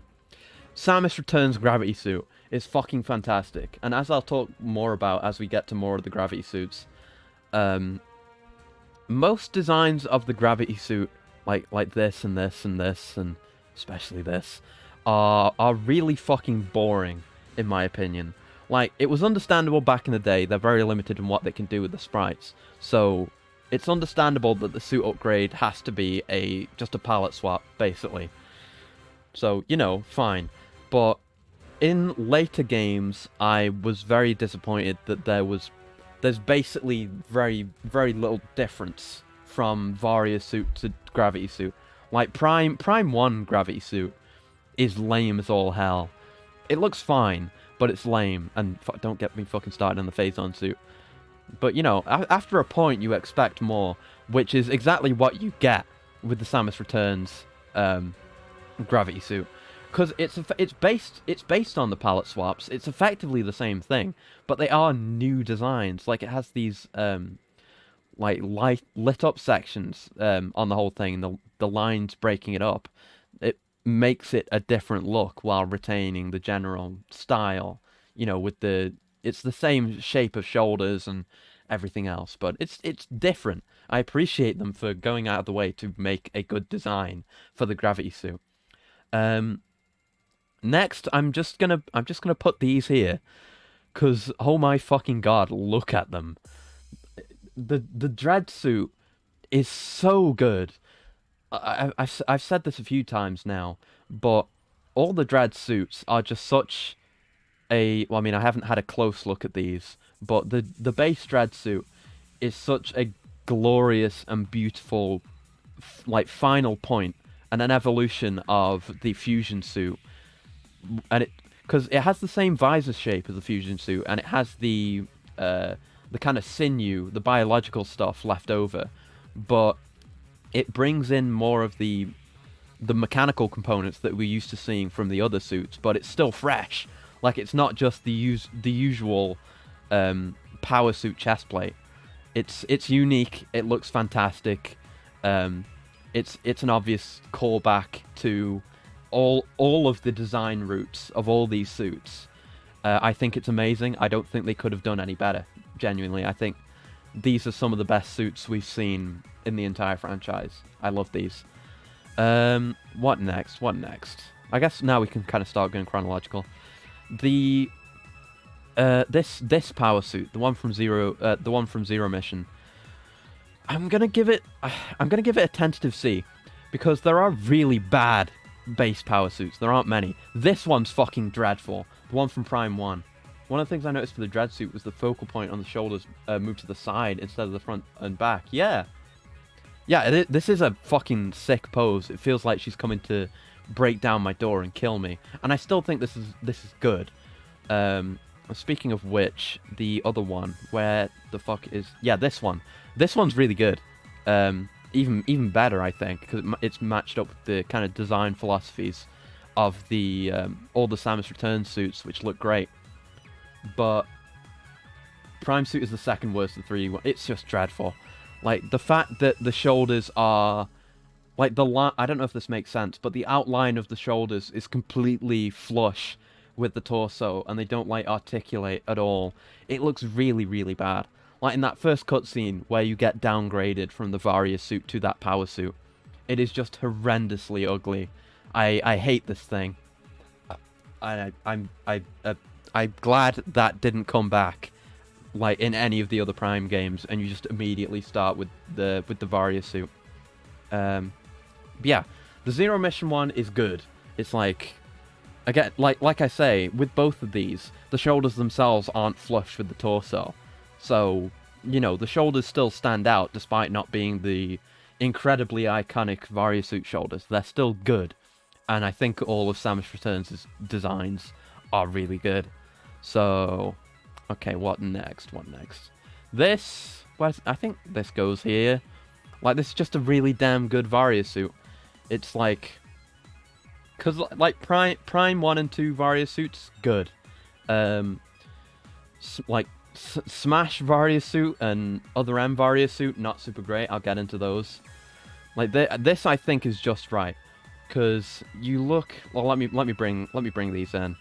I think this sucks. I think the Other M Varia suit is boring. Just the fact that it has so little detail on the actual shoulders. They have, like, one line and a lit up circle. They have so little definition to them. It feels more generic, and they use... I think this is the Smash design as well, which is based on the Other M design. I don't like those. Yeah, I think these are too big. Yeah, the Other M and Smash designs are boring. They're not that much different from the generally accepted Varia suit design, so I won't give them too much flack. But I feel like they're just lacking. Like, they're kind of boring. They don't stand out enough, and it's mostly to do with the shoulders. Yeah, I think the Samus Returns Varia suit should have smaller shoulders. Those are too big. But otherwise, I like this design. It's basically the opposite of this. It's got a lot of embellishment and detail that makes it stand out, while still very obviously being the Varia suit. Yeah, they're like bland biscuits. They're, you know, they're vanilla. They're extremely plain, very boring. And, you know, They can do better, as they've demonstrated here. So this is going directly into the trash with the power suit. This is it's not even a suit. It's the other M gravity function, because Sakamoto forgot that the gravity suit existed. So they just made it glow whenever the function is activated. And it's super lame. It's even worse than a recolor. Because at least when you get a recolored Varia suit, it still feels like an upgrade because the color changed. You know, I've watched enough Kamen Rider to know that if the guy's color changes, even if it's a kit bash and it just has different colors, if it's the same character getting a new color, it means they're stronger. It's so. And yeah, this yellow color is not nice. It looks like baby food or vomit. It's not good. He explicitly claimed that the gravity suit looked weird. I mean, it doesn't look weird. I mean, it can look weird. The Prime one looks weird. I don't know where I'm gonna put that. It can look weird, but it can look good. I mean, look at these. I'll just put these next to each other. These aren't in order of quality. These are just all in the tier together. But these gravity suits look great. They're fine. Just don't do this. And the visor changes color too, which is incredible, I know. It's just garbage. It doesn't feel like a...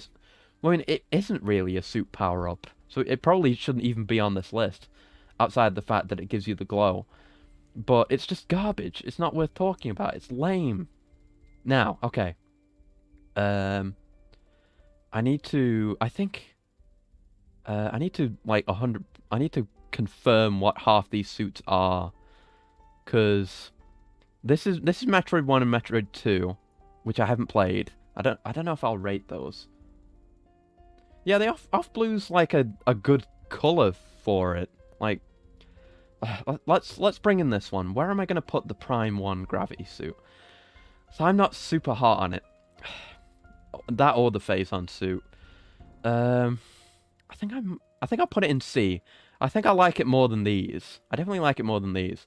I think it's just disappointing that it's a palette swap, because this was Prime 1, and obviously, you know, they improved a lot with the suits in Prime 2.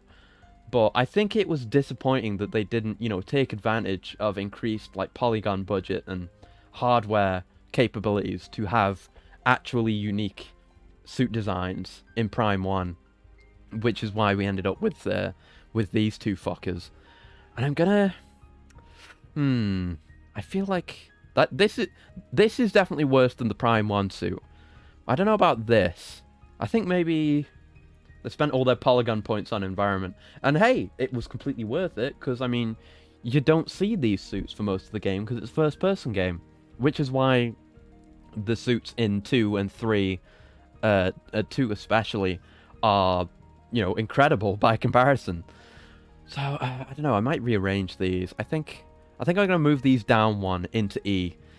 Because, you know, it's not... Like, D isn't, you know, white bread like these two are.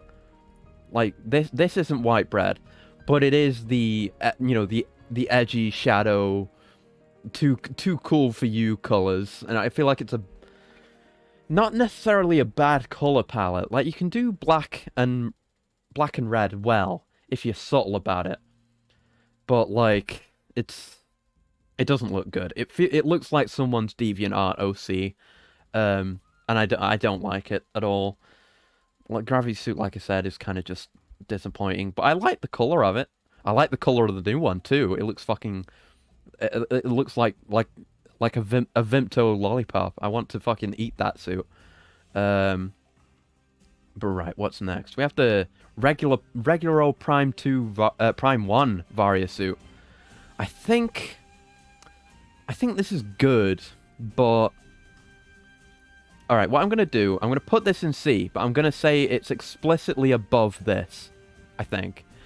Because I think the Prime 2 and 3 Varia suit is better. Because it's very subtle.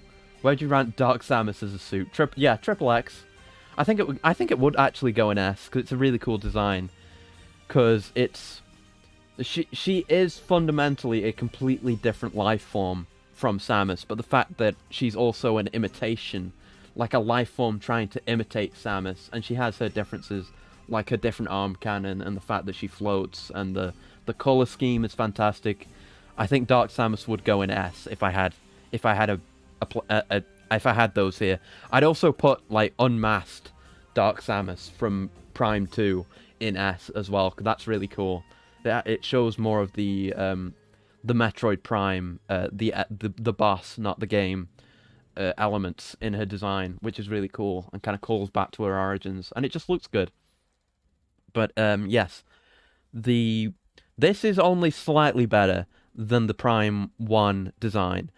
There are a handful of differences here. Yeah, it's like there's claws on the arm cannon, and it's made out of like slabs, like segments. The visor shape is lovely too, which is kind of why I like the Samus Returns designs as well, because it has a much thinner eye part to the visor, like Dark Samus does. I think that's a really good look, and I'm glad we kind of have that back a little bit in Dread, because the visor in Dread is the same shape as these, the fusion visors, but way thinner, which looks, it has a way sharper look to it. I like that a lot more.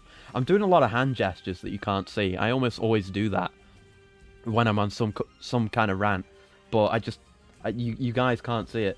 So I maybe, I mean, there's no way I would ever be able to do this, but it'd be good if I had like hand tracking and like a 3D model or something. But that'll never happen, and I like my Live 2D too much. But yeah, it's angular. I get a 3D model, wave your arms around. I'd have to make it myself, because I would not be willing to put the money down. I am in saving mode, and that shit's kind of expensive. I mean, I'm not gonna go too much into money stuff, but I got very lucky getting my Live 2D. I don't think I'd ever even be able to get an upgrade to this thing. This is probably what I'm stuck with till the end of time. Not that I'm complaining, because it's fucking fantastic, but I am sticking with this. I feel like I wouldn't want to go to a 3D model. I don't know, it's weird. Because when I was starting out, or about to start out, I was thinking, like, I'm going to have to make a model for myself, so I'm either going to have to learn how to do Live 2D, or learn how to make a 3D model. And I have experience with making 3D models in Blender before, so I actually started like making a rough version of my head in Blender. It didn't really go anywhere, because I was just like trying to learn how to do Blender again, because I haven't done any in so long. But I ended up going with the PNG instead, and then the Live 2D ended up basically dropping into my lap. So that decision ended up being made for me, so I'll almost certainly be sticking with this for the foreseeable future. But what the hell was I talking about? Yeah, white bread, too edgy for me. Yeah, what else have we got? Oh yeah, the design differences. We have, the visor is slightly different in 2 and 3, because like it has the little notch in top, which is similar to Fusion, come to think of it, but it's more, you know, blocky, because it's not the Fusion suit. If they would start making figures or models of certain suits, would you buy the S tiers? Yes, and there are going to be more S tiers that I will buy. I would buy all these. I mean, I probably wouldn't buy all 3 of these. I'd probably just buy the base one, because I tend not to buy like multiple if it's just color changes. But yeah, these are all good enough individually that I would buy, you know, figures or amiibos. I mean, I might even buy the amiibo of this, you know. Could have an unfinished, like, partially assembled 3D model. That would be kind of sick. I mean, I have a lot of projects on just a head and an arm that has tracking. Ooh, that's interesting. I'll think about that. But I mean, I'd have to buy the equipment for the tracking as well, so that's another thing. So if I do that, it would still be a while into the future, because on top of that, I've also got a lot of other projects on and projects planned that I haven't even gotten to start working on yet. But yeah, I'll probably end up buying the Dread amiibo, because it's just a fucking lovely design, and I'd buy figures or whatever the hell of any of these individually. These are great. I'd even buy this. I'd buy this. But right, what's next? Oh, speaking of S tier, here's something I'd buy a fucking figure of. The fucking light suit. Oh my god. This one stands out to me alongside like the Fusion suit and the Dread suit in terms of creativity. On top of having kind of an organic looking style to the whole design. It just looks so good. It's pure black with little bits of black, but it's just white. The visor has a totally different look, which you can't really see. Let me go bring up a picture of this because I need to talk about. This is the right. No, I don't want to be doing it in this tab. Hold on. No. Hold on. I'll do it in my other browser. I specifically set up Firefox for this, so I didn't have to use Chrome, so I can just keep things separate. So let me grab the Light Suit Prime 2, please. I've ranted about this thing before, how good this looks. Let me just grab this image. Better image, please. Yes, this image. I think I already have this one saved. Oh no, I don't. Okay, sick. Not my favorite, but really good. Understandable. I fucking love this thing. I don't... You know, it's in conflict for my favorite. It easily could be my favorite. Oh, this image is really small, but you get the idea. Look, okay. Like, the shape of the visor is really cool, too. How the bottom parts of it are curved, and then it has the regular shape. And it's all very organic shapes all over the place, which I really dig. It really feels like, you know, it's Luminoth technology. It feels like all the stuff you see in Prime 2. It's really great. I love this suit. It's so good. But right, what next? What else? Dark suit, good, really good. Not my favorite. I think I put it in A. Again, it's just really good, very unique, and kind of it's kind of in the opposite direction to the light suit, where instead of going more organic, it's like more industrial, with the weird turbine-looking shoulders, which are really unique, and it's, you know, great to see something that isn't a sphere that really stands out, and it's an interesting color scheme as well. There's an extreme high-quality resonant light suit. Thank you very much. I won't take the time to bring that up, but you can click on that. And yeah, on the back, from behind, the dark suit looks really cool too, especially when you get the not gravity suit thing, like the turbine thing that goes on there. It looks really damn cool from behind. It's just a solid design. Like back when I first saw it, when we were first doing the marathon, I wasn't too hot on it, but it grew on me, and I really like it. It's great. Prime 3. Oh god, what am I have to do with these? The PED suits. 'Cause I like the PED suit. That's another one where I wasn't super sure until we got to until we actually got to the game in question. I think it's good. I think it's good. I think I'll put it in B. I think it's really good. I like that it's kind of in the same line of these two being like having more of the Luminoth design influence, especially this one. I like that this one has more of the Galactic Federation influence with the new added parts.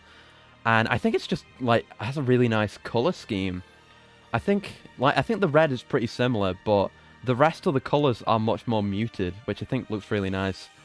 And then there's the hazard shield as well. I guess I'll put all these together because I think not that one. I think these are basically equivalent. It's not that much different, just like lines coming in and then it gets a bit more blue. Still, just, you know, good color schemes, good shapes. Like, I really like the shoulders having the kind of look like Hellboy's horns, if you know what I'm talking about. The weird circular discs on the shoulders. I quite like those. And the thigh section too. I like all the lines on the PED suit. Like all the shape and the details of the midsection of the torso too really appeal to me. I think it's just a good design, and the chest thing is neat, especially when you learn that, or when you see that the other corrupted hunters have that too. It's cool. Then the hazard shield. I don't know, the hazard shield. It's fine. I think I just put it in the same tier, really. Maybe I'd put this up one, the fully, like, maximum corruption PED suit with the hazard shield, because then it's a total color scheme change where it's mostly blue and purple, aside from the existing red. I think that's really cool. Yeah, the hazard shield in general I think is fine. I don't know. I don't know. I feel like it doesn't look quite as good as like just the regular shoulders on their own. But I think it's a cool idea though. I like what it does. I like that it's not just a gravity suit. You know, this is an example of when they tried with the gravity suit or equivalent, because it's not a gravity suit, although it is, you know, a purple shoulders, but it's a unique design and it's a unique concept, much like the back attachment for the dark suit, where it's just an attachment to the existing armor. I think the uncorrupted PED suit is the best of them all. I mean, that's fair. That's fair. I like them all. I do love this suit a lot. Honestly, if I don't want to like make this more granular than it is, but you know what? Look, yeah, no. Okay, I'm gonna put that there. I'm just gonna put that back there. I think this is the best of the PED suits, the uncorrupted PED. I like this color scheme though. It's good, but I still don't think it puts it above this. I think I was conflicted on that one. Samus needs a shoulder cannon. Maybe, but I feel like it would kind of look weird with how big her shoulders are. I mean, maybe with the dread suit, because I'm thinking of the shoulder cannon like that Doomslayer has in Doom Eternal. That could be good. I don't know what it would do, but it'd definitely be cool. It's always cool to have a shoulder cannon. Why not? What else we got? Let's do the fusion suits. She chose the path of perpetual torment. I mean, I guess so. And she definitely doesn't have it nearly as bad as the Doomslayer does, because Doomslayer got his whole universe, you know, taken over by demons. Then his beloved pet bunny was killed, and then he got so pissed at the demons that he went into hell forever to fight them, just purely fueled by his rage, for God knows how long. Then he met up with the Night Sentinels, and he was like, he was insane by this point from all the torment he had been put through, but you know, he met up with those guys and became a badass again. And then he became even more of a badass when he got put into the divinity machine by Samus, whatever the hell his name was, and got made into a mute, or at least until the DLC. Got made into a badass ultra mute, and then he got betrayed and went back into hell again eternally, just to fight hell some more. And they had to fucking entomb him by tricking him into going into a place and dropping a building onto him, where he got sealed until the humans found him again, and he woke up in a different universe that has an alternate Earth, and he woke up there, and the humans were doing the same shit again, working with demon shit and encouraging the demons to come invade them, and got so pissed again, but still decided to save them. He still fought for humanity.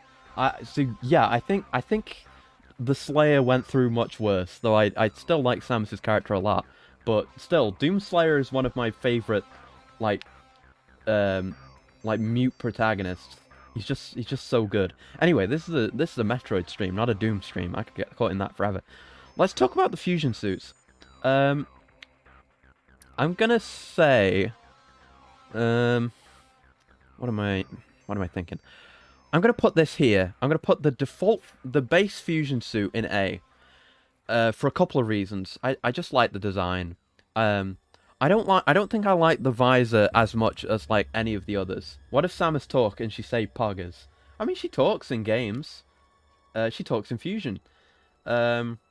So I don't think she would say poggers. I feel like she's been so cut off from society. Like, she was raised from childhood by bird people who I assume don't have access to human internet, and that made her like a cold-ish weirdo. And then she went into the military, and then she ended up being a bounty hunter. I feel like she would be a severe boomer, even though she's relatively young. Yeah, she would say poggers in an "am I doing this right" way to try and get along with other bounty hunters. But yeah, I think she'd do it. I think she'd do that, but she'd do it in a very lovable way. You just want to pat her on the head and be like, there, you know, you'll get there someday. It's all very cute. But yeah, I love Samus very much. But yeah, fusion suit, I really like. I don't like the visor that much. I like what they've done with it in Dread. I think that's the best. Like, I think that's the perfected version of the fusion visor. The suit's designed after literal Zoomers. Yeah. Oh god. Yeah, Zoomer bounty hunters. Oh god, you're right. I mean, that would probably be pretty effective. It'd probably be like the Armor of Thorns or whatever it's called in Dark Souls, where it's just spikes all over. That'd be pretty effective for like a melee type guy. But yes, visor could be better. I don't like that it's so wide, and they could climb. Yeah. They just have spider ball everywhere basically. But I think the color scheme is great. I love that they went for a, something totally unique. That's one of the things I like about it too, is that they took a risk with this. It's something so far departed from everything we've had up till now. Stock Mr. Acris and his ooh energy. I don't have ooh energy. I just talk about video games too much. That's all. But yeah, they took a risk with this, making this suit almost completely biological, and giving it a new color scheme separate from the classic one. But I think this looks fantastic. It's really good. It's an incredible plot point too. He only has Kuma energy. Yeah. Like, it has the smaller shoulders that are, like, fully connected to the whole blue biological part. And it looks like a lot of the fibrous parts are stretched over the mechanical parts. I think it looks just great. I cooms for armor. I do. That's why I'm doing this. Why I've talked about so many of these. But, yeah, I think this looks great. Like I say, a departure from the other suits. Then I'm going to say these two, the Varia suit and the Gravity suit.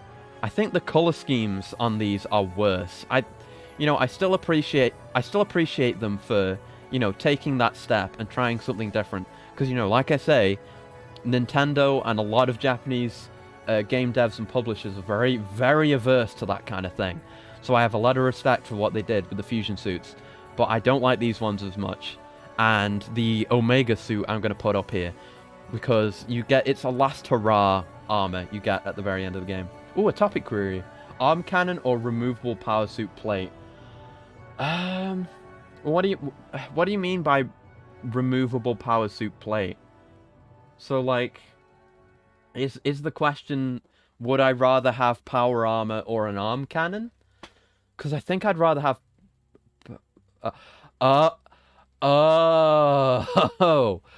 Oh, okay. Right. Yeah, I understand what you're saying. I know what the question is now. I'm not good at subtext, but I'm able to read between the lines. I know what the real question here is. I don't know. I feel like I would prefer the removable power suit plate, cuz we've established by this point. I speculated and Fusion kind of confirmed it, or at least gave me more reason to believe it was true, that the arm cannon, on top of being able to fire like energy in different configurations, I feel like that could definitely be good. Like, you can have an energy. I don't want to say. I'm just. How difficult is fisting with an arm cannon? That's not what I was trying to get at. It's the opposite. Look. Thank you for doing your due diligence and paying the fine, but don't think that because the fine exists that it's okay to say that. I mean, it's fine, but I'm going to say something heinous now, so I'm going to have to pay the fine. But, like, because you could probably use the arm cannon to project, like, hard light constructs. Get what I'm saying? I'm thinking of it like a Green Lantern ring, because it can produce energy like that, and we also know that. I don't know how missile tanks work exactly, but she had to download the data to use missiles. So I get the feeling that rather than having an ammo stock somewhere in the suit or in the arm cannon, that rather it 3D prints the missiles as they're being fired. Are we just going to sideswipe Hal Jordan like that? Yes, we are. But yeah, I feel like it's kind of like my quote-unquote eye thing, where it's just a 3D printer, except it's got kind of like I assume like a railgun barrel to, fire the projectile out. But my point is, I feel like you could use the arm cannon to create like a three-dimensional construct within the barrel Are you understanding where I'm getting with this? Like, where you can make like a... You could turn it into an arm cannon Tenga, is what I'm saying. Do you understand? And it could... Yeah, it could be variable. You know, it could move and be active. So that would be good. And I'm gonna pay the fine right now just for saying that. That alone was awful. There you go. Just don't let anyone know that I have infinite channel points. But so there's that. But I mean, I don't have to explain about the plate. I guess I kind of do. Like the removable plate is good because you get to like have actual, like I feel like you would start with the arm cannon and then move on to the removable plate, because like then you get to have actual, you know, intimate relations with Samus herself. And on top of that, you get the fact that I've already mentioned the stream, that, you know, she's been in the suit on missions for God knows how long. So then, you know, who knows how sweaty she is under there, you know? Right? And I'm going to pay the fine again for saying that. But that's all I'll say on the matter, okay? Those are my thoughts. Both are good. Both have their place, I think. And I think there's a lot of potential there. Anyway, yeah, I don't like these color schemes as much for the other fusion suits. Still, it's fine, and I still like these designs. I don't think they're bad. Yeah, Led would be proud. Jesus. And for the others, I need to figure out what the rest of these are. Because what the hell is this? I thought this was the... Or is this AM2R? Are these the AM2R ones? I assume they are. So then... But then where's the Zero Mission Varia suit? I don't know. Are these the AM2R ones? Because I want to include the fully powered suit, because that one's pretty good. I assume this is fully powered suit. I think this is good. I think this goes here, because it's basically this, but with the usual, like, that game's gravity suit design or colors. And I think it's cool. I think it's cool the way you get this. I think that's factoring into it. The fact that it's extra content in Zero Mission, that and it has like story significance, and we're gonna get into that because Zero Mission uses art from the manga. Yeah, I think it looks cool, and it's like a last hurrah armor, like the Omega fusion suit is. You get it at the end, and it's extremely good. And like I say, it has plot significance. The rest of these, I think this is just Metroid 1 and Metroid 2 and AM2R. So I think I'm just not gonna rate these, because we've effectively rated those. Although, yeah, we have. It's midnight. Let me go and check. I'm gonna have to... Let me move this window. Hopefully that doesn't fuck it up on your guys' end. Yeah, that's bigger now. That's just gonna have to be big for a second, because that was on the monitor that my Switch is on. So let me just go check. I'll go see if Dread is out. I don't assume that it will be, but I'm gonna do my due diligence and make sure. I mean, we still got other shit that I need to do. Metroid Dread. Check whether software can be played. You cannot play the software yet. No. And also, it's not midnight here, by the way, because we're on BST and not GMT.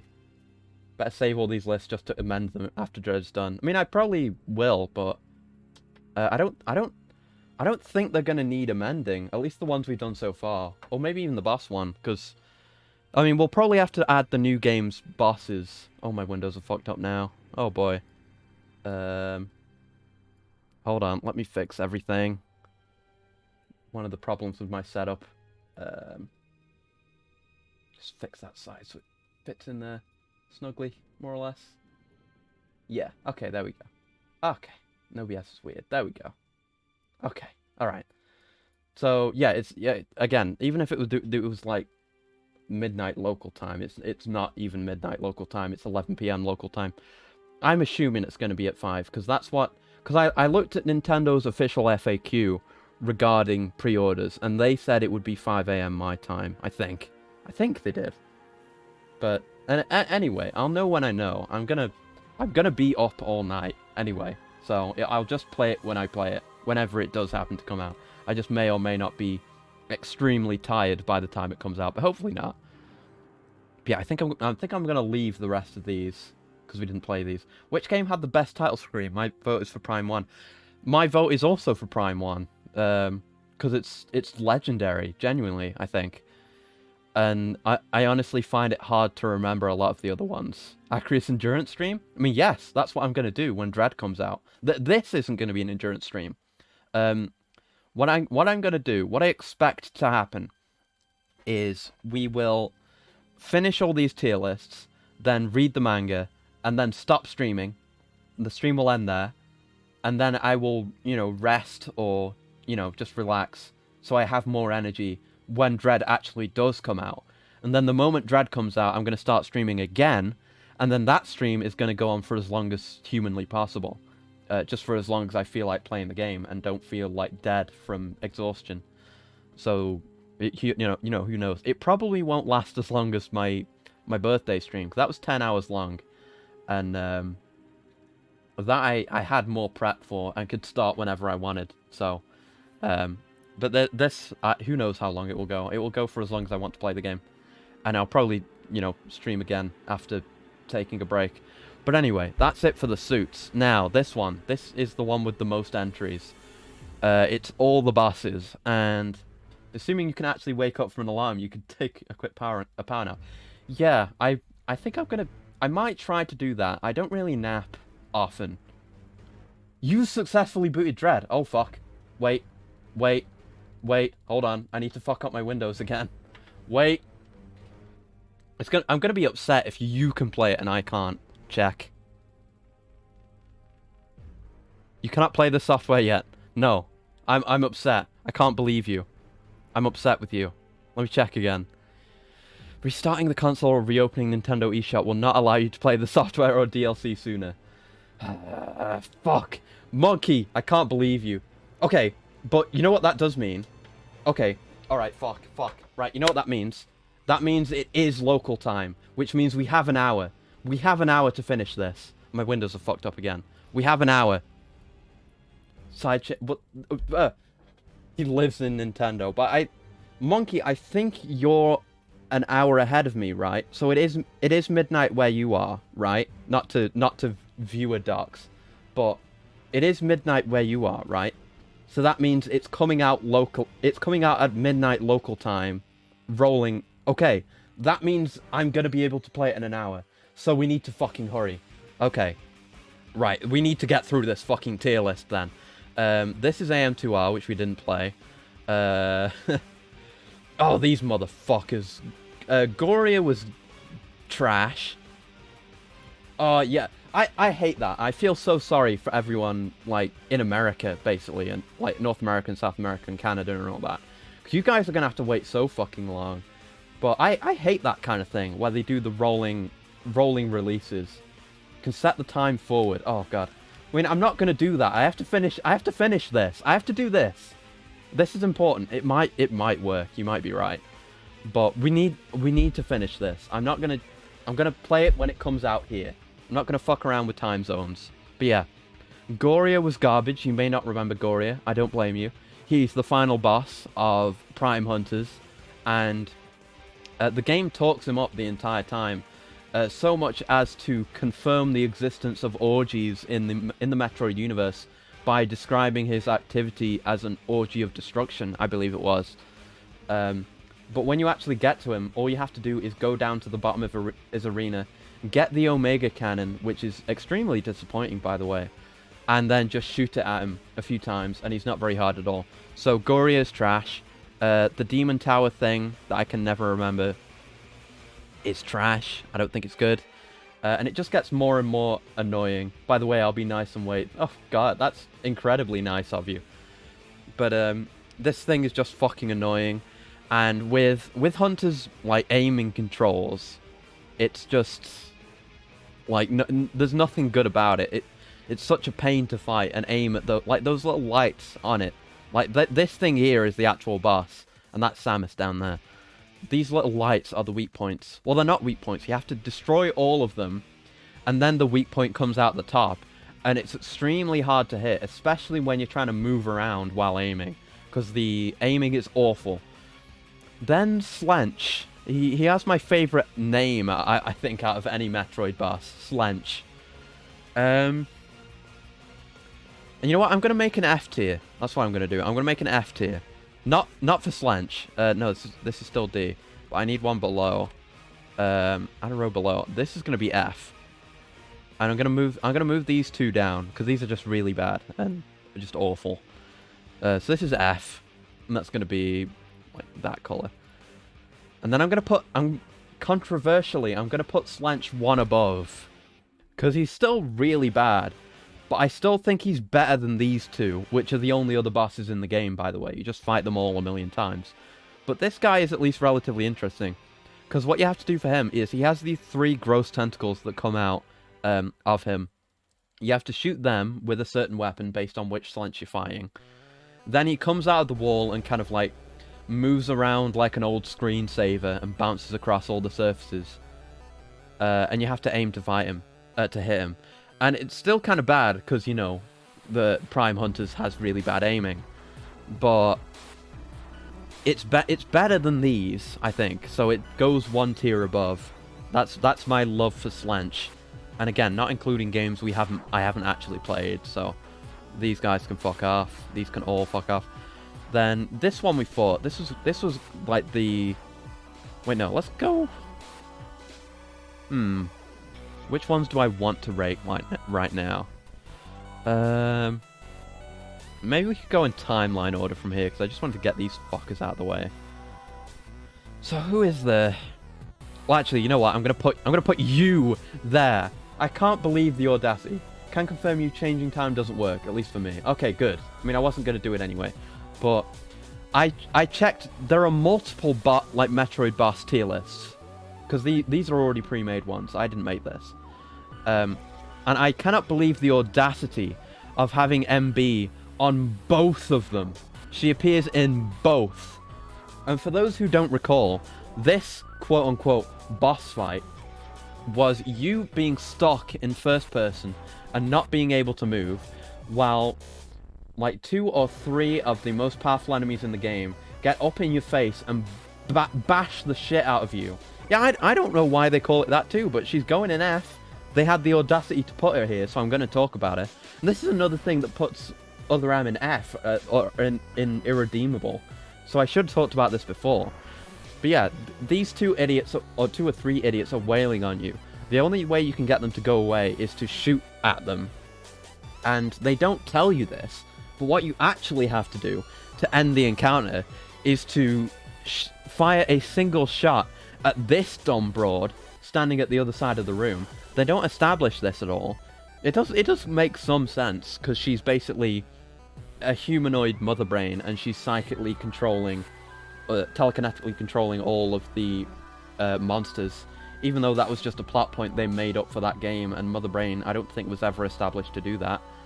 Maybe it was in some manuals, but it was fucking awful. I got insanely angry at it. Speaking of awful bosses that I got insanely angry at, where the fuck is it? I'm looking for you, you motherfucker. It's in here somewhere. I've seen it. I just have to find it. If you were there, you know what? Yeah, this fucker. The Metroid Queen from Other M made me the most upset I've ever been on stream. I still need to go back and clip that and maybe make something out of that.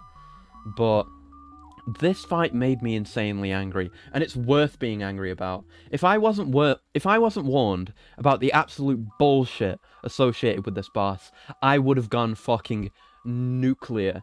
It would have been the end of me. You never would have seen me again, and I would have died. Because, right, okay. What happens with this boss is it's a Metroid Queen. She spawns a shitload of Metroids, like too many Metroids, and they have the ice resistance, so ice still works on them, and you still have to ice them to kill them. But because there's so many, and the aiming is so shit, it's so hard to lock on to any one individual Metroid at any time. And thank you for the coolant, by the way. I needed that.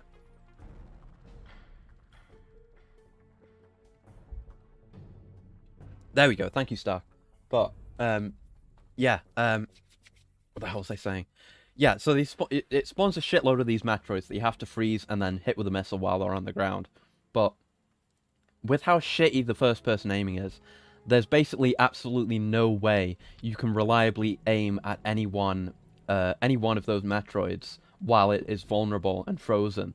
So when you go into first person to aim, you're more than likely going to be stuck, locked onto a flying Metroid that isn't vulnerable to super missiles, and you won't be able to like unlock off of it. So the one that you froze will get unfrozen. So your best shot is to try and freeze as many as possible within a short time frame, which is difficult, and just hope that when you go into the first person visor that you successfully lock onto one of the frozen ones and get the shot off on it, because you need to charge up to fire a super missile as well, which takes time. So it's like that's just the first portion of the boss, and that's effectively just RNG, which fucking sucks, and it made me shout, it made me scream, it made me very angry. Then after that you have to fight the actual thing, and what happens is, for the uninitiated, you get I don't remember what happens first. Like there's a part where you have to actually fight it. I think no, the bullshit thing is the last thing. You have to actually fight it, and it's kind of like the Samus Returns and presumably the original one where it fires lasers and stuff. That was fine. It almost felt like an actual boss fight. Then you do that, then you get vored by the thing, and what you have to do, and just hearing this, it sounds reasonable. What you have to do is use a power bomb while you're in the stomach, and that kills it and ends the fight. But the problem is, the game doesn't tell you that you've unlocked power bombs, because the entire game's upgrade structure is formulated around the authorization thing, which I'm sure you already know. But it comes to the point where Adam is dead, and there's no one to give her authorization. And at one point she authorizes an upgrade for herself, which is cool. But for power bombs, they become authorized in that fight, and nobody tells you. Like there's no pop-up, no dialogue, nothing on the screen, nothing. And you just take damage while you're in the stomach. So if you don't know about that, you die, and you get sent back to the start of the fight. So you have to do the RNG Metroid bullshit again. And if that had happened to me, if I hadn't already been warned about the power bombs, I would have fucking screamed and shitted, and I would have been like I said at the time, I wasn't molding, I was mold. I had molded. I had completed the process of molding. I was in complete mold. So God knows what would have happened if I had let that happen. But no, it turned out okay. But this boss is fucking awful for several reasons, and it deserves a place alongside this stupid broad. But anyway, let's what good things are there in here? Good bosses, please. I guess we could talk about Ridley for a bit. We got Zero Mission Ridley, who we fought, and he was a pushover. Yeah, he was. He's definitely at least that far above Slanch, so I'm gonna put him there. So, yeah, this is for the completely irredeemable. This is just regularly bad. So, and he definitely isn't one above that. But this Ridley was a complete pushover. He looks fantastic, because look at him. That's an amazing sprite. That's a great Ridley. He was incredibly easy. So, you know, whatever. Where are some more Ridleys? Fucking Other M Ridley. Other M Saving Grace. This was a fucking great boss, and I really enjoyed it. I'm gonna put it in S for now. Hi, Pestis. Hello. Nice to see the Metroid wrapped up, and your logo looks great in use. Thank you. I'm happy with it. I wasn't 100% on the colors because I had that done for like a week. I was just flip-flopping on the colors and stuff. And also, there's the new layout, which isn't 100% done. I was just like, hey, I could like get a working version of it done for the stream tonight. Why not? And so I did. So this is my idea of what the layout's going to look like. There may still be drastic changes, but that's what we've got. So far we've done two other tier lists. Here's I'll just show them off again. We got the Metroid games and Metroid suits. But I forgot, we need to hurry because thanks to our extremely helpful correspondents in the chat, Monkey, who is in a time zone 1 hour ahead of me, we've confirmed that Metroid Dread is coming out at midnight in a rolling release across time zones, and it is 11 p.m. here, which means we need to finish this tier list, this one, and we need to read both volumes of the Metroid manga within the next, well, before the hour, so that we can play Dread immediately when it comes out. So this is going to be an endurance stream. This stream is going to continue directly into Dread. But yes, we're just doing the bosses now. And yeah, Other M. Ridley was really fucking good. A shining diamond in a sea of dog shit. Like, it was just really fun. It felt great with the regular gameplay mechanics. He had a lot of attacks. It was cool that he had that invincibility state where you had to use the super missile on him. Aside from Samus's dumb freeze up in the cutscene before, the cutscene afterward, where he's actually dodging the shots and doing insane shit and then busts out through the wall, is the coolest I've ever seen him be.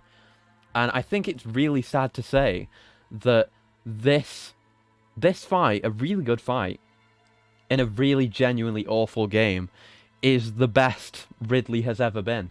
That's his best showing, I think. It's really fucking cool. And design-wise, he's pretty good, except for the beak. Everything else about him looks good. Where's another Ridley? Neo Ridley was a motherfucker. I'm going to put him in C, I think. No, you know what? I'm going to put Slench back down here with his friends, because I think we need D separate. He's still the best in F, but he's still an F. Fuck Slench. But, yeah, Neo Ridley I didn't like much, gameplay-wise. Design-wise, he's fucking fantastic. I talked about this at length last stream, because I was molding about it. But not just the fight itself, but the circumstances surrounding the Neo Ridley fight are a problem. Because, like, you get put into this area where the only enemies you can farm are enemies that will either drop no health at all, basically none, so you can't farm any health off them, and or otherwise the enemy is too strong and will fucking hit you for all the health you've been farming for the past hour, or not hour, but like past 10 minutes. So you can't even farm in that area. You just have to take the red X that you get from the doorway thing and go in with basically half health. At least that's what I did. So it was really annoying. You basically can't farm health for this guy. Unless you were to just leave the entire area, which would be a massive pain, and still brings it down a point. But, and yeah, in the actual fight itself, because of that, it's hard to actually engage with him. You need to, like, he doesn't have a special weak point, really. Like, there are areas where you can't hit him with a super missile, and it'll bounce off. But most of his body you can hit with super missiles. And because he's attacking so much, and you take so much damage, like Infusion in general, you just have to turn it into a DPS battle, where you're firing as many missiles at him as possible. And not even taking the time to try to avoid his attacks, because that reduces the damage, like, you're gonna do. So you can't even engage with him, which I don't like. I was really disappointed by him, because like I said, his design is amazing. Like Vel said at the time, he makes a good sound. He has a good, like, scree sound. And you can't see it from this picture, but the animations on his sprite are also fantastic. Same for a lot of Fusion's bosses. They have amazing design, like really great sprites, but also amazing color schemes as well. Like, I love the dark to light, like basically black to light gradient that he has, and that Nightmare has as well. Those are really good looks. Right, where's another one? Oh wait, I just remembered another good showing that Ridley has. I'll get that one next. Where is it? I've seen it in here. It's hard searching through this. He's in here somewhere. I've seen him. I've seen him falling down that hole. Where is he? You guys have probably spotted him already. That's the streamer's curse. Here he is. The other S rank Ridley. Ignore him being there for a second. The one at the start of Prime 3, when he's falling down the hole. It's not hard, obviously, because it's at the very start. But it's not a pushover either. But, you know, the thing that blows all that out of the water and makes this an S rank fight is just the spectacle of it. It's just a sick set piece. of you and him falling down the hole, and he's like scraping at the sides, and you're just firing down on him, and you have the altitude meter the entire time. It's a really cool fight. It's just insanely fun and hype. So not even a matter of challenge. That one's just fun. I know I saw him down here a minute ago. Where is he? Where is he? There he is. Super Ridley. I'm gonna put him in there with Neo Ridley, because this motherfucker, you get health for this guy. He's just annoying. He's just an annoying piece of shit. Because the room that he's in, kind of similar to Neo Ridley, is really tall. But the problem is he's off screen half the time. So it's kind of hard to react to a lot of the stuff that he does. But because the balance isn't, punishing in the same way that Fusion is, it's more bearable in that sense. But I still do not have a good time fighting this motherfucker. So that's where that one goes. Are there any other? Yeah, there are more Ridleys in here. There's the Prime Ridleys. There's the first Meta Ridley. I think I'll put this in B. Like, again, it's not bad. This is a good one, actually. This is probably the first fight, aside from these ones, aside from this one, that I would say is just a good fight. This is Meta Ridley from Prime 1. You fight him before descending into the final area. And he does a bunch of stuff. His mouth is his only weak point, so you have to actually aim well, while also dodging his attacks. And he'll do a few things, like I think I remember he has a beam, which you have to jump over. He has a charging attack, which you have to get out of the way of, all while trying to watch for these openings where he opens his mouth. And those tie into the attack animations as well, so you can get damage in during attacks. Feels like a cool risk-reward thing. And it's good, and he does a whole thing where he flies around the arena. You can see him flying around and doing bombing attacks on you and shit. It's a good one, really, really good. There should be another 3-1 in here, right? Where's the other one? Yes, the corrupted one. I think that goes in there too, because it's basically the same fight, except he does have a couple more mechanics. I don't know if I'd say he's an improvement enough to go up into A, but he has some different stuff where you have to use he's separated from the other Prime 3 bosses, because you don't have to just hit several. I have 46 minutes. We can do it. We can do it. I can speed read. 3/4 of an hour isn't bad at all. I mean, I would maybe have less. We're gonna get through it. Yeah, this one's better. Well, I don't know if it's better. I'd say it's equal, because you have the phasite chest that you have to blow open. And he has multiple phases. It's good. It's good. He still does the flying around thing, though you can't see him as much because you're in a Leviathan seed. But yeah, good. Love that boy. Good one. Good one. Are there any more Ridleys? Is that all of them? I don't know. I'll add more if I see him. Let's just go through these games now. This dude from the start of Fusion. I like this guy specifically because he's an armadillo and he rolls up into a ball. And then when you kill him, you get the morph ball. That's what I liked about so many of Prime 2's bosses, so he's going there. This big X thing that had the orbiting X around it, just kind of lame. It was fine to fight, just not good either. You know, whatever. I don't have anything to say about it. Box! My boy Box. Box 1 is quite good. I liked Box 1 a lot. Having to rely on the hanging. Is this a metal remix of Mother Brain? I think so. You can turn it up a bit. It's ending right now. It sounds like it. It's a lot of bangers in this. I really need to take the time to actually listen to this later. But right, anyway, we gotta go with speed. So yeah, he was good. Box was great. I loved Box 1. Oh, it was a medley. Ah, okay. But yeah, this was good. I feel like I could have done better and gotten hit less by him, but it was good. And I'm going to say that Box 2, when I can find him, I'm going to say Box 2 was not as good. Just because you had the pain water beneath, and that was kind of annoying. I didn't like it as much. It's still fine, because it's Box, but I liked Box 1 more. This snake thing from Fusion, I'm going to put it down here. Kind of...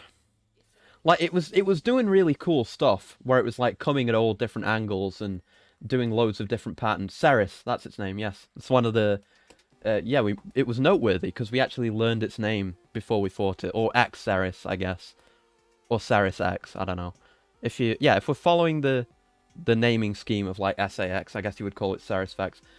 Ceres X. But yeah, that's what I was getting at, Monkey. It's flashy, like it's doing all this cool shit, but it's hard to actually react to any of it with like the way that it's moving, and it's off screen a lot of the time, much like Super Ridley. It's kind of hard to actually act against him. So you just shoot in directions until you get him. And he doesn't really take that much damage either, so there's not much to the fight. This thing, I don't know what this was called, but this thing was cool. I quite liked this. I might put this in A. It has like a cool gimmick. And yeah, the small screen makes it punishing too. But like, this thing was cool. It was very unique. Like, I don't know if we fought anything like this. Sazabi. That's cool. It's like Sazabi, the mobile suit that I'm looking over at right now. Yeah, so this one's cool. It's like, I don't think there are any other bosses like this. There might be, that I'm not remembering. But where you have to specifically stand under it, and if you stand under there for too long, you'll get eaten and have to break out. But while you're under there, you can shoot missiles up into its internals, and damage it. I think that was cool. Yeah, Led absolutely would have made a comment about Zazabi's shape, but we're better than that, so we won't. We got our horny out, so we're done with that. And like, I like that the individual segments break off as it takes more damage, as its damage indicator. I think that's really cool. Good boss, good boss. What next? Oh, this spider thing, the Yakuza spider. Cool ass design. Decent fight. You know, I don't think I really have anything bad to say about it. You know, it didn't stick out to me massively, but I think it was good. I liked the things that it did. I liked having to like morph ball and have some slick movement to get away from it. Because when it grabs you, it just does a shitload of damage to you while pulling you up. But yeah, it was a cool one. No, we're not getting to that motherfucker yet. Nightmare. Nightmare I think was cool. Nightmare I'm going to put in A. Annoying second phase, though. Yeah. But, I was going to say, mechanics-wise, I didn't think he was any better than the spider, but now that you've reminded me of the spider's second phase, yeah, no, I think he is just all around better. It's kind of finicky to get into his weak point, at least in the first phase, before his faceplate opens up. But this is fun to fight. It's fun to have to use space jump so proactively in a fight, because I can't really think of any other fight that's like that, where you have to lure him into a different part of the arena so you can get to his weak point. I think that's really cool. And of course, I've talked before about how I love the look of him, because he looks like shit in Other M, but the way he has this kind of gradient on him, where he kind of looks like the Knock area, and similar to Neo Ridley's gradient. Also, the music is popping off again. By God. But yeah, he looks really cool. He still looks fine, even with the faceplate off. I like him. Good. Nightmare good. This, the Queen Metroid from Fusion. You know, fine. It's basically just a victory lap again, because it slaps you, and then you have the whole SAX sacrifice. This is 100% a Mother Brain remix, and it goes hard, followed by some harmonica. Hell yeah. Yeah, this is fine. It's just a victory lap, but you know, victory lap fights are cool. You know, like when you have the hyper beam in Super and you're fighting Mother Brain. That's cool. It's fun. You know, I like those. This dumb fucking plant thing is going in D. I hated that. There was no place to stand whatsoever.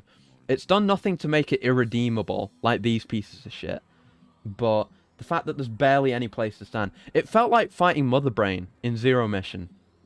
Except there was even less I could do. Because there's like 4 total blocks of space that you can stand on. And the rest is these really fucking annoying plants that suck you in and do a bunch of damage. His name is Nettori. You're telling me that this motherfucker's name is NTR. Are you fucking kidding me? He's staying in D. What a piece of shit. Yeah, in there he goes. Garbage. SAX? SAX was fine. I was kind of salty at the time, but I had a decent enough time with SAX. And like I say, I always love the mirror match, you know, Dante Virgil doppelganger type fights. But yeah, don't get me started. That name. Did you not realize? It's oh no. Anyway. Yeah, SAX was fine. I'll put it in B. Oh god, it's the other M buses. This was nothing special. I don't remember anything about this. We had to fire like one missile at it. That's the thing that was all the bugs. Like, this is all concept art, so you don't actually get to see what they look like, except for Nightmare and Phantoon. But this thing was garbage. I don't remember anything about it. The only thing I remember about it is that it made that one character not like bugs, and I don't even remember anything about that character. This Nightmare remix that just went by was hella experimental. I'm gonna listen to these at some point. What the hell is this? Oh, this is the thing that the sus person is. Oh god, headless with the vocal system override. Okay. Planet Zebes. I called this place home once, in peaceful times, long before evil haunted the caverns below. Now I shall finally tell the tale of my first battle here, my so-called zero mission. Can you rank the tracks? I don't know if there's a tier list for that, and I don't know if we have time. If I can do this tier list and the manga... Well, I mean, I'd have to go and listen to everything, too. Maybe I'll do that after Dread, because that'll give me more time to prepare and actually listen to the music. But that's a good idea. I think I did see a music tier list, but I didn't decide to do it. But I'll definitely do that at some point. But yeah, Zero Mission was so long ago now, by God. But right, yeah, this was the Sussy Backer Deleter power loader thing. This wasn't bad. I don't think this was bad at all. It's definitely at least a C. You had to like freeze up parts of it and then attack the weak point that appears. And with other M's controls, that was fine. You know, yeah, just a fine boss. Pharaoh Crusher. That's a sick name. It looks cool too. Yeah. It's just a power loader on wheels, basically. I wish we had learned the name of it because Pharaoh Crusher is sick. I love the name Pharaoh Crusher. And you know what? I feel like this doesn't belong in this tier. I'm going to put it in B. I like this far more than I like any of these, because these are the bosses where I feel like they're starting to get bad gameplay-wise, or at least starting to get bad. This thing I'll put there, the thing that we got the Varia suit to fight, that alone made me upset, but also this fight wasn't anything special, you know. It's like... It's one of those kinds of bosses where it's sitting in lava. You know, there's several bosses like it, like sitting in a fluid somewhere, or you know, out of reach. It actually kind of reminds me of Metal Gear Excelsus from Metal Gear Rising, although I like that boss a lot more. But you know how it's sitting off and you can't reach the main body, and it's coming down with its arms and doing like sweeping attacks across the field you can play on. It's doing that. I don't think it did it very well here. It's nothing special. And the Varia suit thing made me angry, and apparently its name is Goyagma, which is an alright name, but it's not enough to make... It's no Pharaoh Crusher, I'll tell you that. Yeah, why do you have all the names memorized? Monkey, you're more damaged than me. You don't deserve that fate, by God. This is the King Key Hunter, or Kai Hunter, however the hell you pronounce that. That's the bug thing that we fought. It's like... It was a nest, and it spawned a bunch of the lesser Key Hunters that you had to kill. You had to get them out of the way, to destroy some weak points, and then then kill the actual thing inside. Which I guess is nothing special. I guess I'll put it in C as well. It was whatever. Nothing special, like I said. Nightmare. I didn't like Nightmare. Yeah, this is the one I knew because I didn't recognize it from this image because it's like the entire arena. And I understand it now, but it said King Key Hunter up here, so I actually googled that before the stream just so I knew what this was, and it was whatever. But Other M's Nightmare, merely a shadow of the other Nightmare. It has an ugly baby face. It serves no purpose in the story at all. Like there's no reason for it to be there except for it to be a fusion callback. And gameplay-wise, it's just garbage because it does a similar gravity thing where you can't shoot missiles at it, but you also just can't shoot beams at it. So you just have to wait, I think you couldn't shoot beams at it. I don't remember. But yeah, you just couldn't hit the thing. You had to wait for a while to damage it, and it was severely lame. It's way uglier because this thing is like this. I'm just putting this here for reference so you can look at them back to back. And even when it had the faceplate on, this is prime like soul versus soulless. Like, look how much better this looks with the colors, the different color scheme and the pixel art. Well, this is just garbage, and you just had to wait for a lot of it. And it had the whole, because you could be on the bottom of the arena, or you could be on the circular like donut walkway. And if you were up on the walkway, he would get down on the walkway and do that charging attack across the whole donut. And I feel like there was no reason to ever be up on the walkway, because it would just mean he would do that and not be vulnerable. So that was dumb. So yeah, that sucked, and it's going in D. What else we got? Phantoon! Phantoon was fucking good. I liked Phantoon. I'm not going to say it was above any of these, I think. So I'm going to put it here. But Phantoon was cool. I quite like Phantoon. It was, you know, I feel like with games generally you want to leave a good last impression, which Other M definitely didn't do. But Phantoon was a cool boss, even if it makes no sense for him to have actually been there.